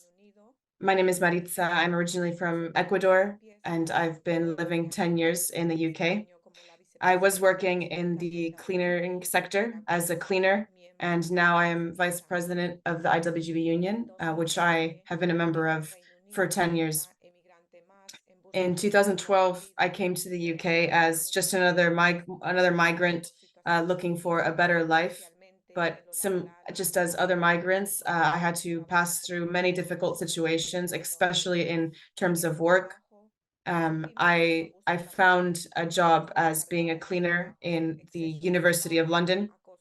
I suffered a lot of labor abuse in this job, overwork, excessive workload, sexual harassment, lack of payment, and our conditions as cleaners there were completely precarious, and we had the minimum rights because we were outsourced workers, and as such treated as second-class workers. Being a migrant worker, just like many of my fellow comrades in my place of work and in my community, I didn't know my rights that I had as a worker in this country. I didn't speak the language, which made me have even more vulnerability. For these reasons, myself and my colleagues joined this union to fight for better conditions and to put an end to this abuse and the exploitation that we were facing in our place of work. In the beginning, we tried to unionize, joining a larger union that was more established, but even in this union, we felt ourselves discriminated, and that's why more than 100 cleaners, we left this union and decided to join a smaller but a fighting union, like the IWGB was, which in that moment was a union that had just started by Latin American cleaners who were looking for support to fight against abuse, disrespect, exploitation, and to better the working conditions. So now in this new union, the IWGB, we continued with a campaign called 3 Things. We were asking for 3 things: full sick pay, better holiday, and a pension that was equal to those of the directly employed staff at the university. This campaign was amazing. It lasted 10 hard years. It was constant fight, and it ended in a victory, not only with better benefits, but also with ending outsourcing at the university and ending that form of discrimination at the university. So now all the originally outsourced workers could work directly for the university after this big collective fight that included many strikes, protests, and also a national boycott. So once achieving these first victories, we realized we couldn't stop we've continued our fight in other universities in London, like UCL, the London School of Hygiene and Tropical Medicine, Goldsmiths, and other institutions where we've also fought to end outsourcing and better working conditions through collective struggle. Many of these campaigns have resulted, for example, in one of the biggest strikes of outsourced workers in the history of higher education in the UK. These fights have also taught myself and my comrades the meaning of collective power. It's given us hope, empowerment, and determination to fight and better our lives, not just our lives, but those of workers who are the most exploited in this country. This fight also converted me into an activist leader. And since then, I've used my experience to continue empowering other workers, motivating new leaders to continue organizing more places of work, supporting women with problems such as sexual assault and sexual harassment, organizing workshops, educational workshops to teach about our workers' rights. Unfortunately, in this country, labor rights and the protections for workers are among the worst in Europe. This means that we have a systematic system, a system of discrimination, which denies us our basic rights and puts us at the whim of these companies, which see us as a cheap workload and a disposable workforce and a disposable workforce.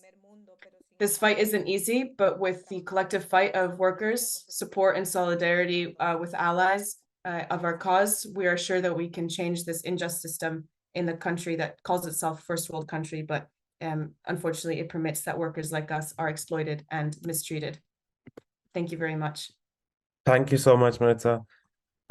So we'll now take a quick 5-minute break, especially for the translators to get some rest. But when we're back, we'll have a Q&A session, but mostly preferring or prioritizing questions from the unions and the members of the unions from both sides. So while we take the break, maybe consider what questions you would want to ask from members of the union from the other side.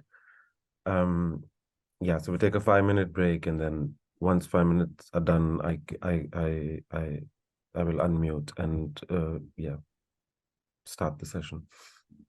Comrade, can I use this 5 minutes to just give a brief summary in Kannada for some of the people who have joined online? I think if that's okay, Charles, with us and with Kalpana, do you think it's fine? Yeah. Okay. Thank you.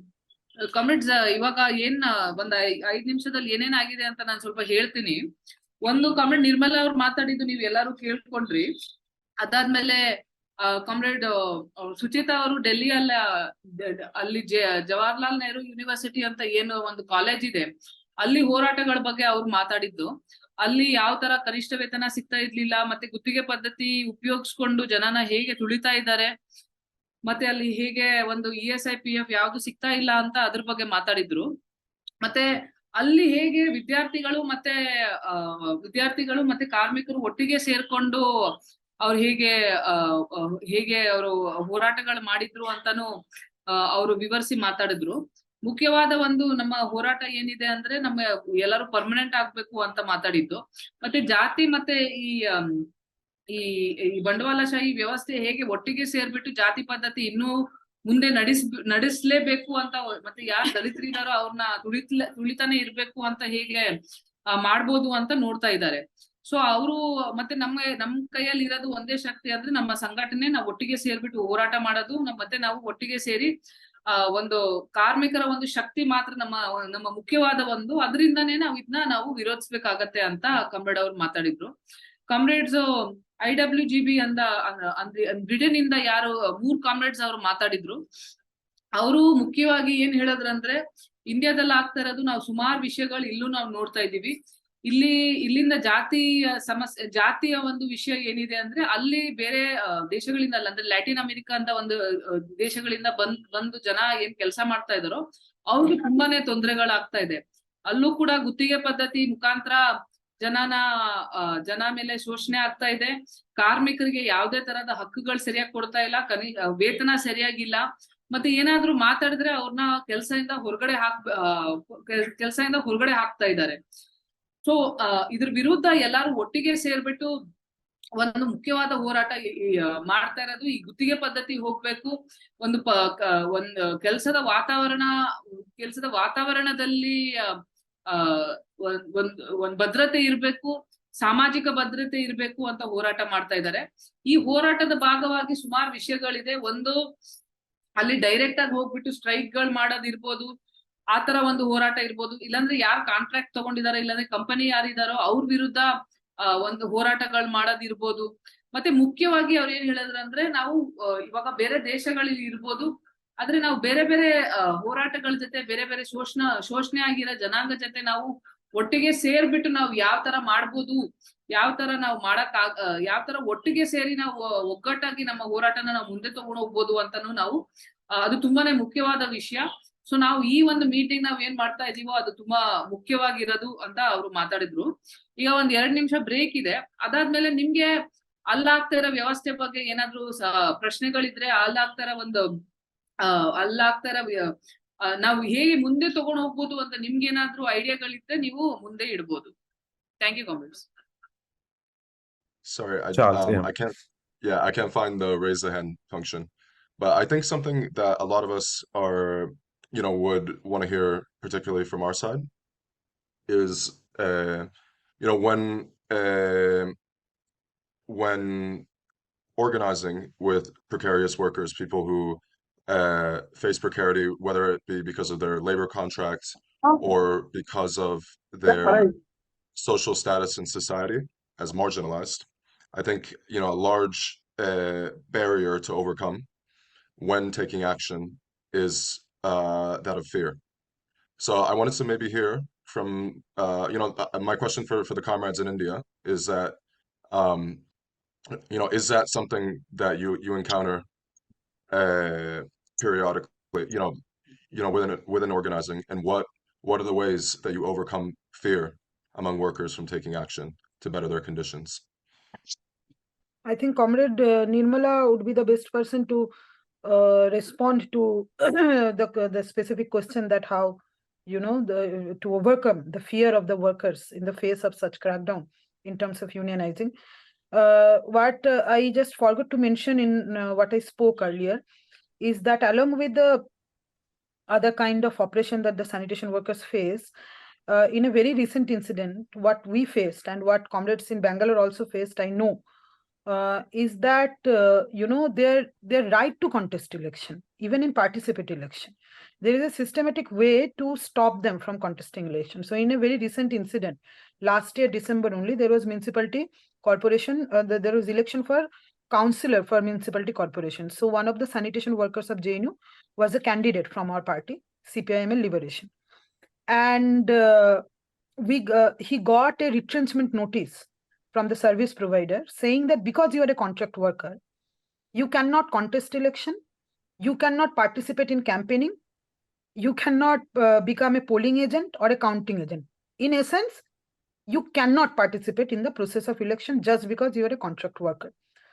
Whereas no law of the land, any sub-law under the municipality corporation, it mentions that if you are and this person who was contesting was not a worker from the municipality corporation, he was a worker from JNU. Even then, there was a retrenchment notice.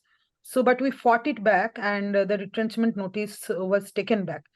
So even in terms of right to participate in democracy, in electoral process, there is a systematic attempt to stop the sanitation workers so that they cannot contest election or even participate or campaign or become a polling or counting agent in the elections. And that is a similar experience that I know that comrades in Bangalore also have faced very recently. Thank you, comrade. I would invite Comrade Nirmala to respond to the question from Charles. And I know that we have 2 questions from Nimish and Wilson, and I'll come to those once we hear from Comrade Nirmala. I'm sorry, I think we got disconnected earlier when Comrade Nirmala was speaking. Do you want me to repeat the question? No, we heard the question. Nirmala will just complete. I don't know if you all Okay. heard. Yeah, she'll just continue, speak on what Yeah. Charles asked. Yeah. Yeah. ಆಮೇಲೆ ಸಂಘಟನೆ ಶುರು ಮಾಡ್ಬೇಕಾದ್ರೆ ಕಾರ್ಮಿಕರಲ್ಲಿ ಭಯ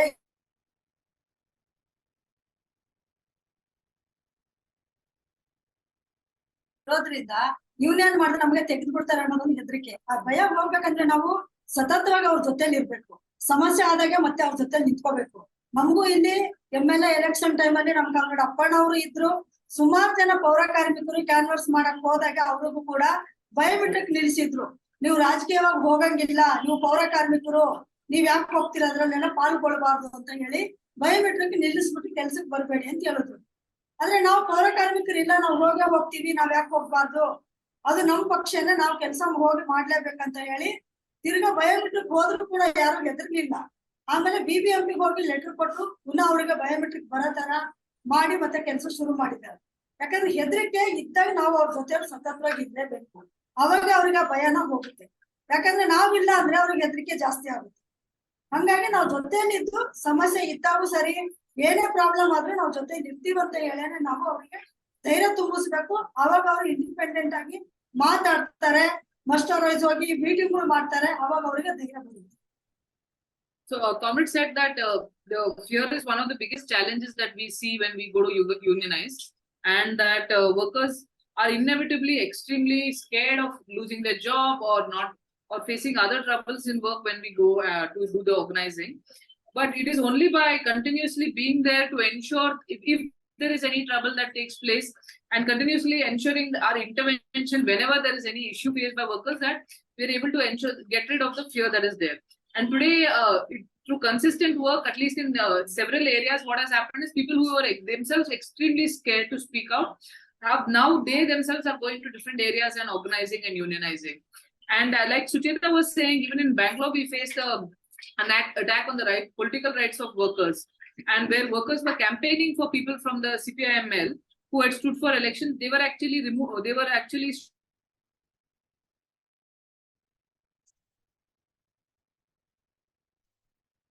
the attack on political rights of workers is something that we are seeing here as well.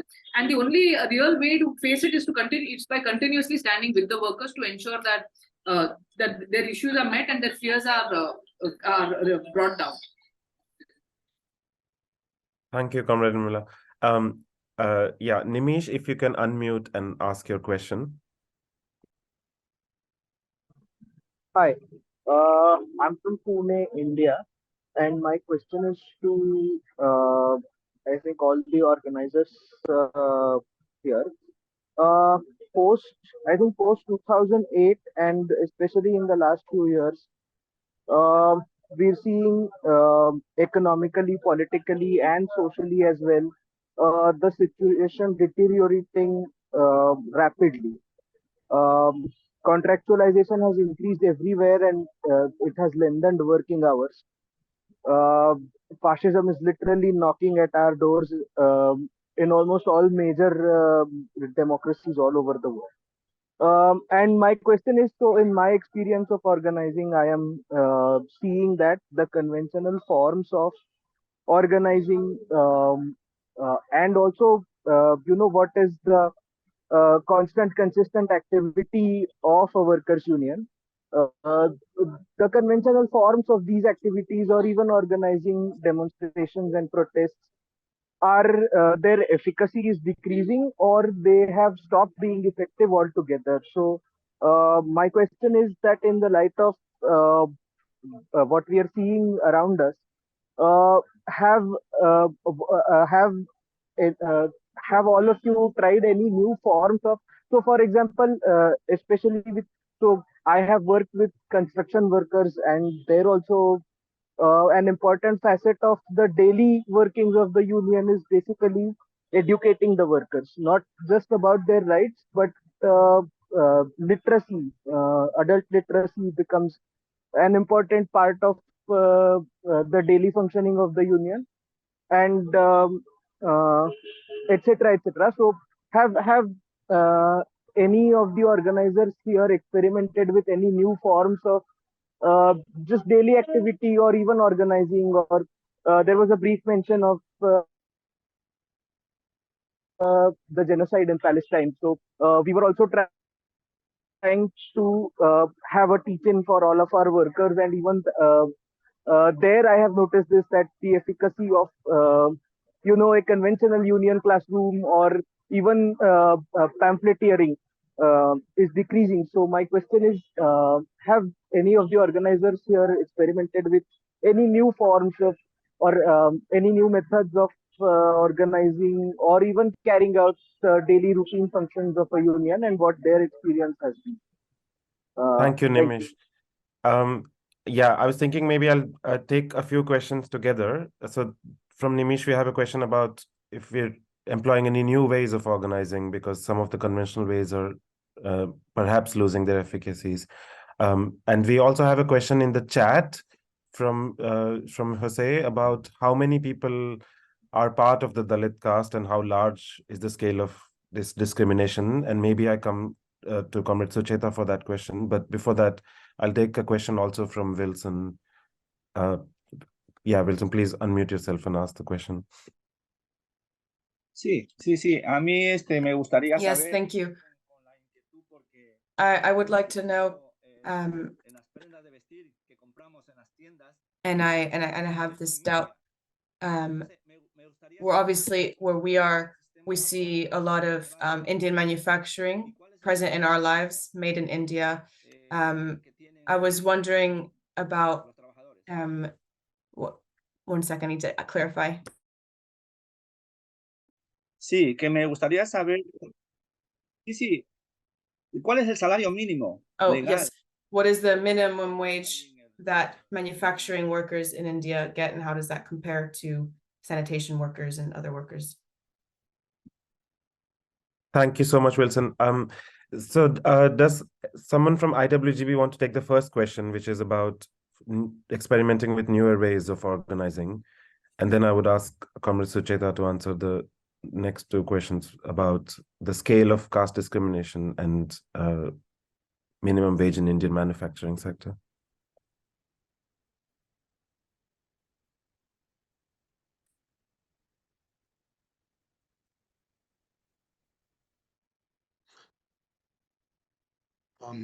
So in terms of new ways of organizing, I think it would be good, since Wilson has been so active in coordinating these things. It would be good to speak a bit on that. But in terms of new ways of organizing, what I was mentioning before in my first intervention was about kind of the importance of recognizing the social, ethnic networks of people who of workers within different separate industries, right? And organizing also on a community level, right?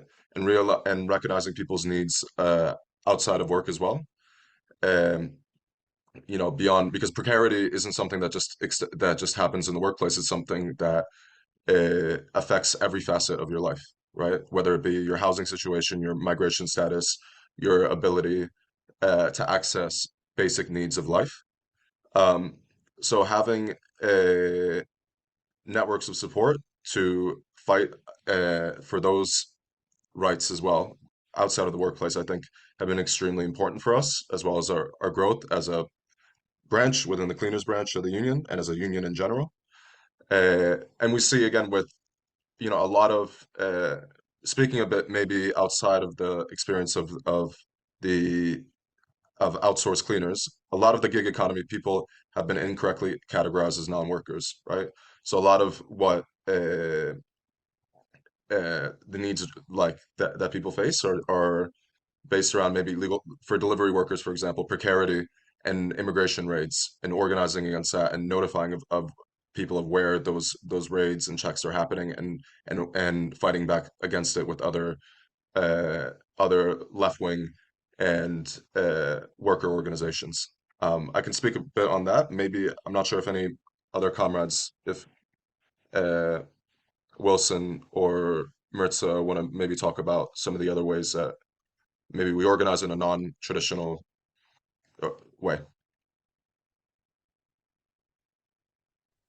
Sí, creo que la educación en Yes, I think that as has been mentioned as well, education around workers' rights is really important when it comes to union organizing, and that's what we try to do, to give every worker the basic knowledge, to know that they can come to us and get informed about their rights.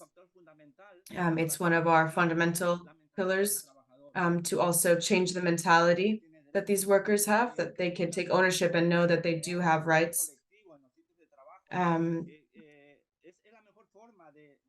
We have also gone for a very workplace-centered approach, trying to organize in very specific sites of work to change the terms and conditions. And in that process, we try and encourage the worker to lead that struggle. And so we do a lot of education around educating our members about how a union functions, and that they're an integral part, have to be an active part of the union in order to affect their struggle. So a lot of our work is to do with changing the mentality that some members have, that perhaps they perceive, due to lack of knowledge about unions, they perceive a union as a service provider that they pay into to receive a service in exchange. And what we try to do is shift their mentality into more of an organizing mentality, that they have the power and that they're part of a union to form part of collective action and support each other. Marixa.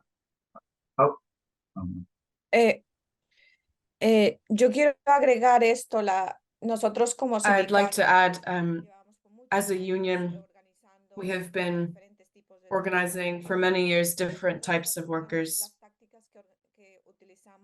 The tactics that we've used to organize these workers are various. A lot of time, as Wilson mentioned, focusing on specific workplaces. We create maps to map out the workplace so we can understand exactly how it's structured, how many workers are assigned to each area or to each building, who are they, what shifts are they on, what hours do they work. That way we're able to visit the workplaces, and start to accompany them through any kind of issue that they have.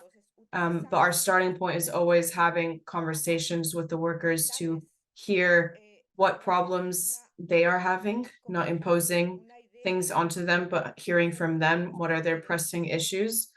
And when they start to share those with us, we can see the common problems and start to encourage them that they can take action, starting small, to lead to collective change.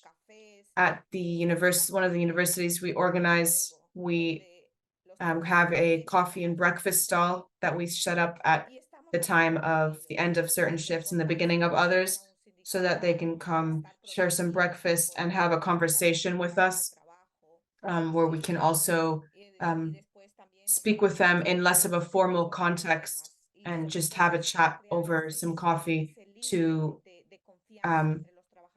further educate or further empower them to understand the power that they have or how they can change things, and also to continue to hear from them what kind of problems they might be facing. Another big part of our organizing strategy has emerged as organizing workshops on issues outside of working issues, on social challenges they may face, and that also helps with their empowerment.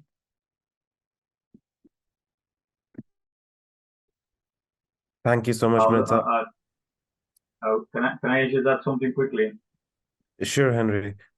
Yeah, I was also saying that in regards to new forms of fighting against this outsourcing and bad employers, I think one of the things that obviously we in the workplace we organize and we try to find every way, either by protesting outside, by organizing in order to do strikes. We also try to build solidarity with many other trade unions, with many other organizations that don't necessarily represent workers, but they the organizations that fight for migrant rights, MPs in parliament that are supportive of our struggles. We also work with other organizations, like, for example, Corporate Watch, that is an organization that expose and also investigate about the wealth that these companies have, the companies have.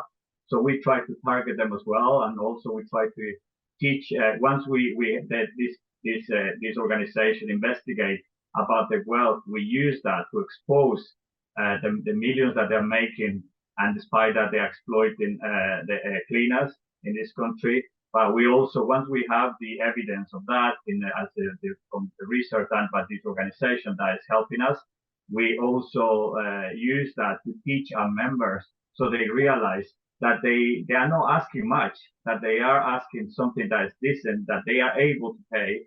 And so that's also important, because I educate our members to understand that they are not, because sometimes they think they are asking too much, but it's not. They are asking for decent pay and decent conditions. So this is something that we also use as a way of putting pressure, but also we try to get workers to speak, about the problems that they face, because if we workers don't speak about the problems that we have, nobody's going to know the issues that we face. And sometimes workers are shy to speak up, but we encourage them to do that. And we use that on social media. We use that to attract the media. We use that to shame the employers that are causing these problems to the workers. And I think, this is something that we do, like Marisa was speaking, like not just helping members with the issues at work, but also think about the other problems that they have, so we can support each other as migrants. We work with the church, for example, and now with the Cleaners branch, where we do events with them. They also, members take part in the church if they feel like they want to do that, but also is a way to collaborate with them as well, and to attract people to come to the church. And we also work with other organizations to help with settled status for people to stay in this country, so that we work together in partnership, so we are able to help our members, but also attract people that come to do that to get that kind of support, to talk to them about union rights. And that's the way we get members joining as well, the union, and finding out, because many members don't know their rights at work. And there's some of the things that we do. Thank you so much, Henry. Before I invite Comrade Sucheta to answer the other two questions, I know that we've scheduled this meeting until 1, but would it be okay to extend it by 10 to 15 minutes, especially with the translators? Would that be fine? I think that should be fine. Okay, thank you so much. Also, Maitreya, would you need a few minutes, few moments to summarize in Kannada, or would you be okay No, to... you can go forward. Okay, thank you so much. I'd invite Comrade Sucheta to answer the questions on the scale of the caste discrimination and on minimum wage in manufacturing sector. So in India, sanitation work, because of historical reasons, it is a caste-ordained profession. So I am sure that more than 95% of the sanitation workers all across India, either it be in the metropolitan cities or the small towns or in rural areas, more than 95% of them come from the most oppressed caste, which we call in India the Dalits. So more than 95% of them come from them. And the way the sanitation workers are treated and the structure of their work, the massive contractualization, and the residential segregation not only in rural areas, but also in urban areas. The sanitation workers, the Dalits, they will live in a separate colony, separate slum. So it's a totally caste-ordained profession, and it is maintained that way through several other things, as we discussed, through contractualization, through caste abuse, through social oppression, and there are all sorts of ways to ensure that it remains an occupation of the most oppressed caste in India. So that is why the unionizing among the sanitation workers are so important. Regarding the rate of minimum wages among manufacturing workers in India, it varies from city to city, but from state to state. But it is between 8,000 rupees per month to 15,000 rupees per month. You have to calculate it into pound. in a month, they will get from between 8,000 rupees to 15,000 rupees. So the sanitation workers, while they face, discrimination at their workplace, as I told you that because there is residential segregation, so they live in areas where mainly the Dalits would live. So there are all other sorts of discrimination that they face in their areas where they live. It is very tragic that the colony of the sanitation workers in a city like Delhi, they are the places where there is no guarantee of any sanitation or any hygiene. In the colony of the sanitation workers, there will be no water pipeline. So, it is through the tankers that they get their water. There will be no sewer line. So it is the houses of the sanitation workers that do not have toilets. They have to use public toilets. And the public toilets are badly maintained. They are not hygienic at all. And the workers who are working in those public toilets, they again, they face the same kind of discrimination that these sanitation workers face at the workplace. So it is this entire caste system which is maintained through the occupation of the sanitation workers, the specific discrimination of the sanitation workers, not only at the workplace, but also at the places where they stay. And these are the places, again, which form the so-called unauthorized colonies in most of the cities. So probably many of you have noticed the so-called bulldozer Raj that is going on right now in India. So the present Indian government, which comes from a specific ideology, and we call them fascist right now. The right-wing ideology, BJP is in power right now. So a bulldozer governance is going on. So in cities, they are demolishing slums, calling them unauthorized, illegal. In a city like Delhi, more than 70% of the buildings, they are unauthorized. So, if we take the example of sanitation workers, at the one hand, they're working at their institution, getting discriminated based on their caste, getting discriminated because of their occupation, and the places where they're staying, the slums, they are the unauthorized colonies in the eyes of the rulers. So these are the places, these are the slums which are at the face of bulldozer, which are at the face of demolition.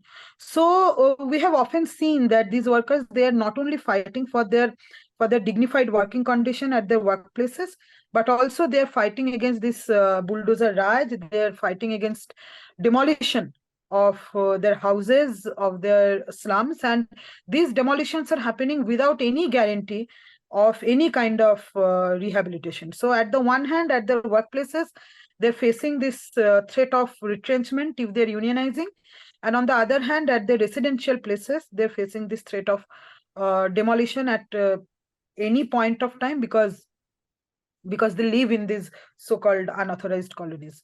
So that is how, in today's government in India, that they are maintaining their fascist rule, discriminating the workers based on their caste, discriminating the workers based on their occupation, displacing them from their occupation if they're unionizing, if they're demanding their working class rights, and demolishing their houses as well.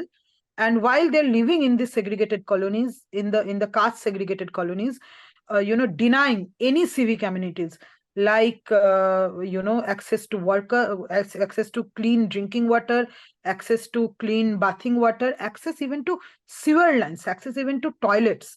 Whereas the present Indian government has claimed that this mega scheme called Swachh Bharat, so they've garnered enough amount of vote claiming that the present government has ensured toilet at each and every Indian house, but it is the colony of sanitation workers that do not have toilets at their home. So and somebody also asked about other ways of organizing these workers to increase the efficiency, etc. While we have seen that among the sanitation workers, the sense of unity, because it is the same kind of social discrimination that they face. So the sense of unity, if a worker is retrenched, if a worker is denied of their right, the community would respond. There is a sense of this unity that can be very, and the militancy of their act is hugely encouraging. So on the one hand, that potential among the sanitation workers that exists, but we in our experiment, we have expanded beyond beyond the workplaces. We have extended our work at the places where they stay also, and we are also raising the issue of civic communities at their workplaces. We're raising the issue of access to water. We are raising the issue of access to clean toilets. We are also, somebody asked about adult education, etc. Probably, I mean, I don't know, not about adult literacy, but we have also tried, we are experimenting with the idea of opening what we call pathshalas. Pathshalas meaning, coaching centers for the children of the sanitation workers, because most of them, they go to the government schools. And again, due to privatization, there is a huge difference in quality of education between the private school and the government schools. So the kids of the sanitation workers, they will go to the government schools where infrastructure is very bad, hugely low. So we have also opened coaching centers, free coaching center for the children of the sanitation workers. So that is the alternative ways beyond their workplaces, how we are trying to organize them. Thank you so much, Comrade Sucheta. I want to say, I mean, for want of time, we couldn't invite, but we have also with us Comrade Shamlalji, who's from the All India Municipal Workers Federation, and Comrade Rajiv Dimri, who is the General Secretary of AICCTU.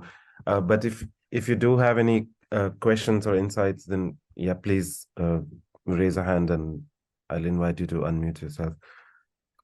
We had a question from Gladys earlier. I don't know if you still do, but if you do, yeah, please. Sí, buenas tardes a todos. Yes, sorry. Good afternoon to everyone. It wasn't really a question. It was more, I really wanted to express my solidarity to our comrades who spoke today. It's really difficult to know that we are trodden upon in this way as workers. I especially express my solidarity to my fellow women in India. I've heard today of your experiences being denied your basic rights and your basic equipment. And I know that it's something that doesn't just affect you as a woman worker, but we know that it affects our children as well, our families. Women are often the heads of their families. They, on top of working, have many other activities that are expected of them. And I speak being in this situation myself. So I want to express my solidarity and thank you very much.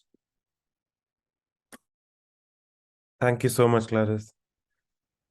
Maitreya, do you want a few moments to translate that, or? I just translated that. I just want to say a few words here. Yes. Congress ಇಷ್ಟೊತ್ತೇನು meeting ಅಲ್ಲಿ ಎಲ್ಲರೂ ಚರ್ಚೆ ಮಾಡಿದೀವಿ. ಎಲ್ಲರೂ ಜೊತೆಯಲ್ಲಿ ನಾವು ಹೋರಾಟ ಮಾಡ್ಬೇಕಾಗುತ್ತೆ. ಯಾಕಂದ್ರೆ PF ESI ಸಂಬಳ ಒಂದ್ ಕಡೆ ಇದ್ರೂ ಕೂಡ ನಮ್ಗೆ ಘನತೆ ಗೌರವನು ಮುಖ್ಯ ಬೇಕಾಗಿದೆ. ಯಾಕಂದ್ರೆ ನಾವು ಘನತೆ ಗೌರವ ಇಲ್ಲ ಅಂತಂದ್ರೆ ನಾವ್ ಎಷ್ಟು ಕೆಲಸ ಮಾಡಿದ್ರು ಎಷ್ಟು ಸಂಬಳ ಬಂದ್ರು ಅದು ಒಂದ್ ರೀತಿ ವ್ಯರ್ಥ ಅಂತಾನೆ ಅನ್ಸುತ್ತೆ. ಕಾರ್ಮಿಕರಿಗೆ ಮುಖ್ಯವಾಗಿ ಡಿಗ್ನಿಟಿ ಬೇಕಾಗಿದೆ ಅಂತ ನಾನು ಕೇಳ್ತೀನಿ. ನೀವು ಏನೇ ಒಂದ್ ಸಮಸ್ಯೆ ಆದ್ರೂ ಹೋರಾಟ ಮೂಲಕನೇ ನಾವೆಲ್ಲ ಬಗೆಹರಿಸಬಹುದು. ಸತತವಾಗಿ ನಿಮ್ ಜೊತೆ ನಮ್ ಸಂಘಟನೆ ಇದ್ದೇ ಇರುತ್ತೆ, ನಾವು ಇರ್ತೀವಿ. ಇವಾಗೇನು ಕಷ್ಟ ಇಲ್ಲ, ಯಾಕಂದ್ರೆ ಮೀಡಿಯಾ ಇದೆ, ಜೂಮ್ ಮೀಟಿಂಗ್ ಮಾಡ್ಬೋದು. ಪ್ರೊಟೆಸ್ಟ್ ಮಾಡೋದಿದ್ರು ಅಲ್ಲಿ ಪ್ರೊಟೆಸ್ಟ್ ಮಾಡಿ, ಇಲ್ಲಿ ಪ್ರೊಟೆಸ್ಟ್ ಮಾಡ್ಬೋದು. ನಾವು ಎಲ್ಲ ಒಟ್ಟಿಗೆ ಸೇರಿ ಹೋರಾಟ ಮಾಡ್ತಾನೆ ಅಂತ ಹೇಳ್ತಾ ನಾನು ಮಾತು ಮುಗಿಸ್ತೀನಿ.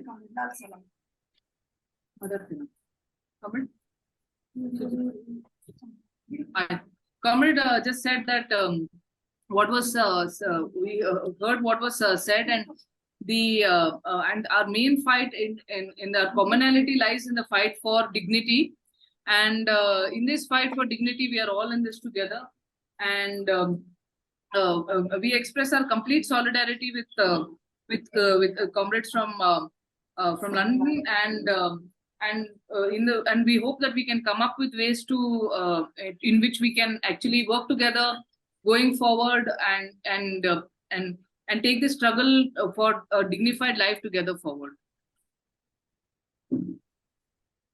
Thank you so much, Comrade Nirmala and Maitreya, for translating. Yeah, I mean, we have only very few minutes left, and I did want to leave space for discussing specific ways that we can build solidarity. But I think I and several others, we underestimated how much time this would take, especially, you know, with the translations and everything. But if anyone has anything to say, we could use that as sort of like the concluding remarks on this. Yeah, Comrade Sucheta, would you like to say anything? ¿Puedo on that? hablar? Perdón. I was just saying probably one very specific point of unity among the workers, sanitation workers of India and in London should be the fight against contractualization. Because especially in India, we know that this is how, you know, the mode of operation of the sanitation workers, they continue. And because it is the most essential service without which any institution cannot survive, without which any institution cannot function. So, you know, there should be a collective pressure to guarantee that the management, the administration, and the government employs sanitation workers based on permanent positions with all the working class rights in place, because contractualization is something through which their working class rights are denied, their attempts of unionization is denied.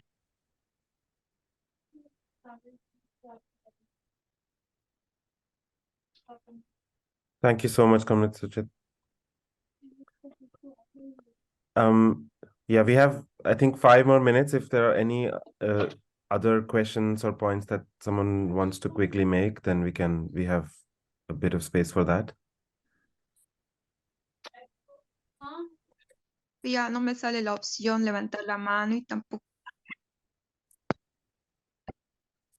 I think Giovanna wants to share something.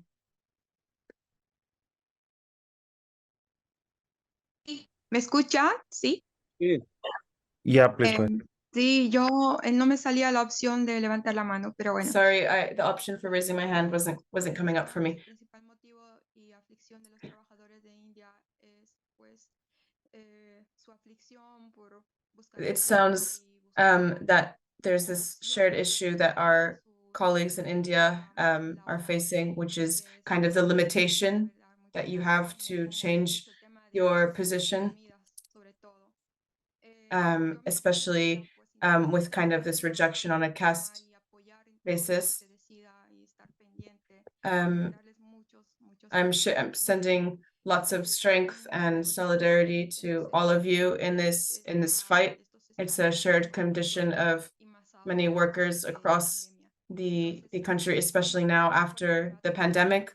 So I'm sending a big hug to all our comrades over there and lots of solidarity. Thank you. Muchas gracias.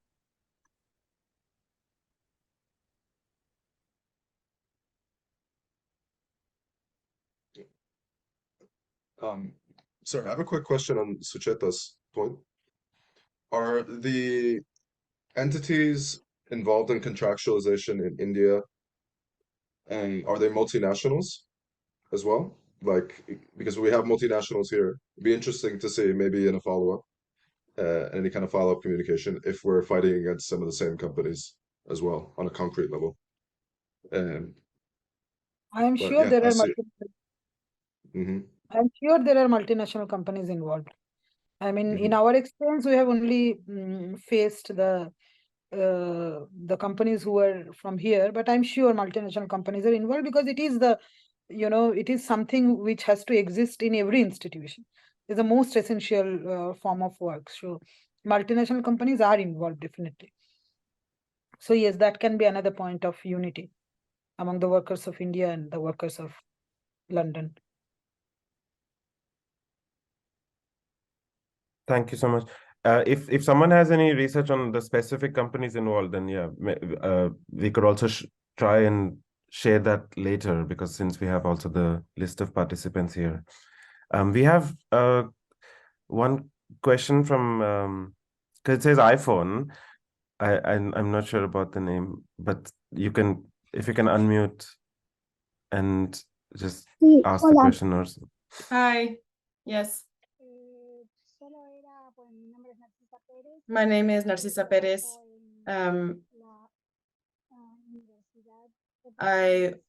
I'm a cleaner in the London School of Hygiene and Tropical Medicine, and I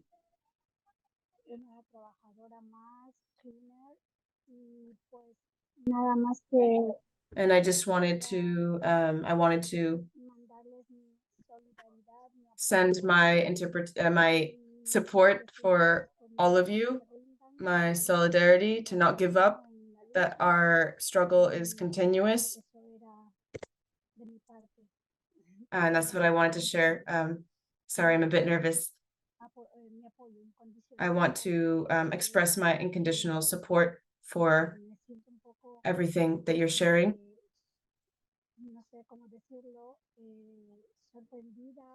I feel very moved by what I've heard today, by some of the specific issues that our comrades are facing all the way on another in another place in the world.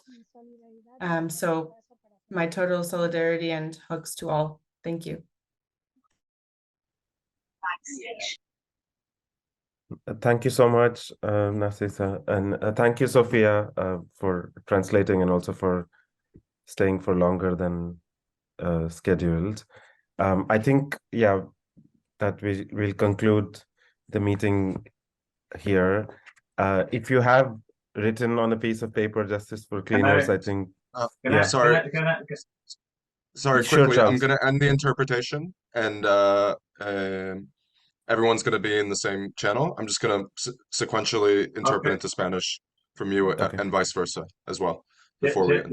Just to say that I'm going to put a short video for everybody to see. It's 2 minutes, so everybody, cameras in India, can see it. But yeah, I also want to send my solidarity. I'm the General Secretary of IWGB.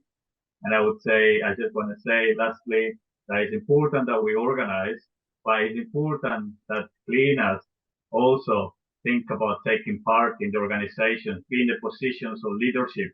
That is very important, because there is where we can take decisions as well and continue the campaigns that we want to have for dignity and respect in every workplace.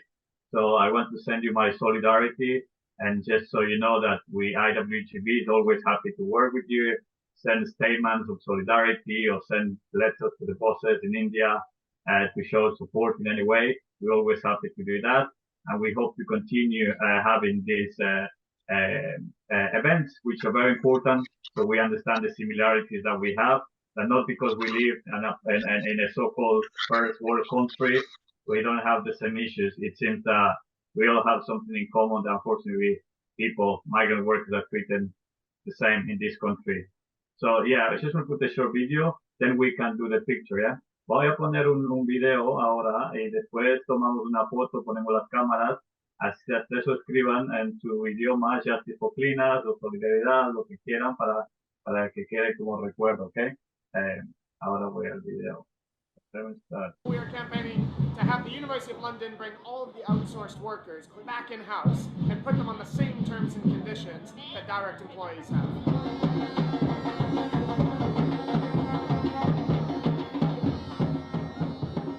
Cleaners, porters, security, caterers, maintenance. We are the biggest union on campus, in a place that before none of the outsourced workers was unionized. When we started organizing, cleaners were earning just above the minimum wage. They didn't have any pensions. They had statutory sick pay and statutory minimum for holidays. Most of the workers are scared of coming out and go on strike and come to protest. But when they see like social organizations, social movements, students that get together, they are more willing. Now they earn £10.20 an hour, London living wage. They're entitled to up to 6 months sick pay and earned an extra week's holiday. The McDonald's strike and Picture House and every strike that's going on at the moment, these workers are standing up and saying that now is the time. It's important to recognise that some of the big unions are doing things, but there's not nearly enough of it. We were driven out of unison, and once we left, we did a lot better. We have no sick pay, we have no holiday pay either, and we try to get these basic rights as well. So solidarity to everyone. We're trying to establish a concept of joint employer. Every company that comes to take over the contract, try to introduce you hours contracts, try to change the hours. The outsourced workers here are in an employment relationship with the University of London, and we're asking the tribunal in recognition of that relationship to impose a collective bargaining deal on the University of London with the IWGB. Capitalism is out of control right now in London 2017, and it is up to us to sort it out and bring justice to the workers and equality for everyone.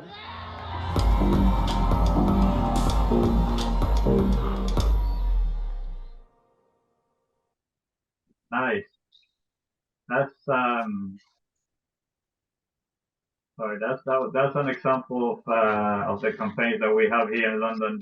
And so yeah, everybody, if we can take a nice picture together, it'd be great if everybody can put your cameras on for 1 minute. Pueden poner su cámara, por favor, para que pongan la foto. Okay. Tienen. Signs up. Okay. I did it. Las dos pantallas. No. Thank you. Yeah. Thank you. I'll send it. One Thank you. one last thing, everybody. I just want to ask the organizers. I think a lot of us have follow-up questions and things like that. Is there anywhere where people can send any follow-up communications or questions after this meeting? Yeah, I think I was just putting the email address in the chat, so Perfect. we could and we'll definitely write to everyone who attended as well, just inviting them to continue Yeah. this conversation, because I think it's really important, as people have said, that we continue with this sort of really inspiring connections that we've made today, and this is really just the beginning of hopefully a longer and deeper relationship. So yeah, I'm just putting that in the chat now. Yeah, so yeah, there'll be an email, and if you have any questions, follow-ups, then yeah, please do write to that email. Yeah, it's very difficult to like conclude a meeting like this because it seems like just the beginning of a very long conversation, and hopefully that is what it will be, because we are going to follow it up with probably a write-up and hopefully many more events, such events to come. So just quickly, I'll translate. Sí, solamente los compañeros estaban diciendo que esta reunión era como solamente parte, como el comienzo de una conversación más larga, ¿no? Y de una relación más larga entre nuestros grupos, y que pegaron también su correo en el chat, para que si alguien tiene preguntas o lo que sea, puede enviarlas. Pero sí, creo que sí es solamente el comienzo de algo, creo, de una razón más larga, ¿no? De conexiones y solidaridades mundiales, ¿no?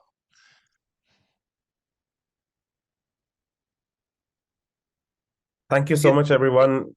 Especially thank you, Comrade Sucheta, Comrade Nirmala, Comrade Charles, Wilson, and Maritza. Thank you so much. Thank you so much, everyone, for joining. Thank you. Thank you so Yeah, much. everybody. Solidarity. Solidarity. Bye. Chao. Thank you. Solidaridad. Bye. Thank you. Gracias, Sofía. Thank you. Bye. Gracias, Sofía. Gracias a todos. Thank you, everybody. Gracias a todos. Gracias. Chao, Adiós. compañeros. Take care, everyone. Chao. Goodbye, solidarity. Bye.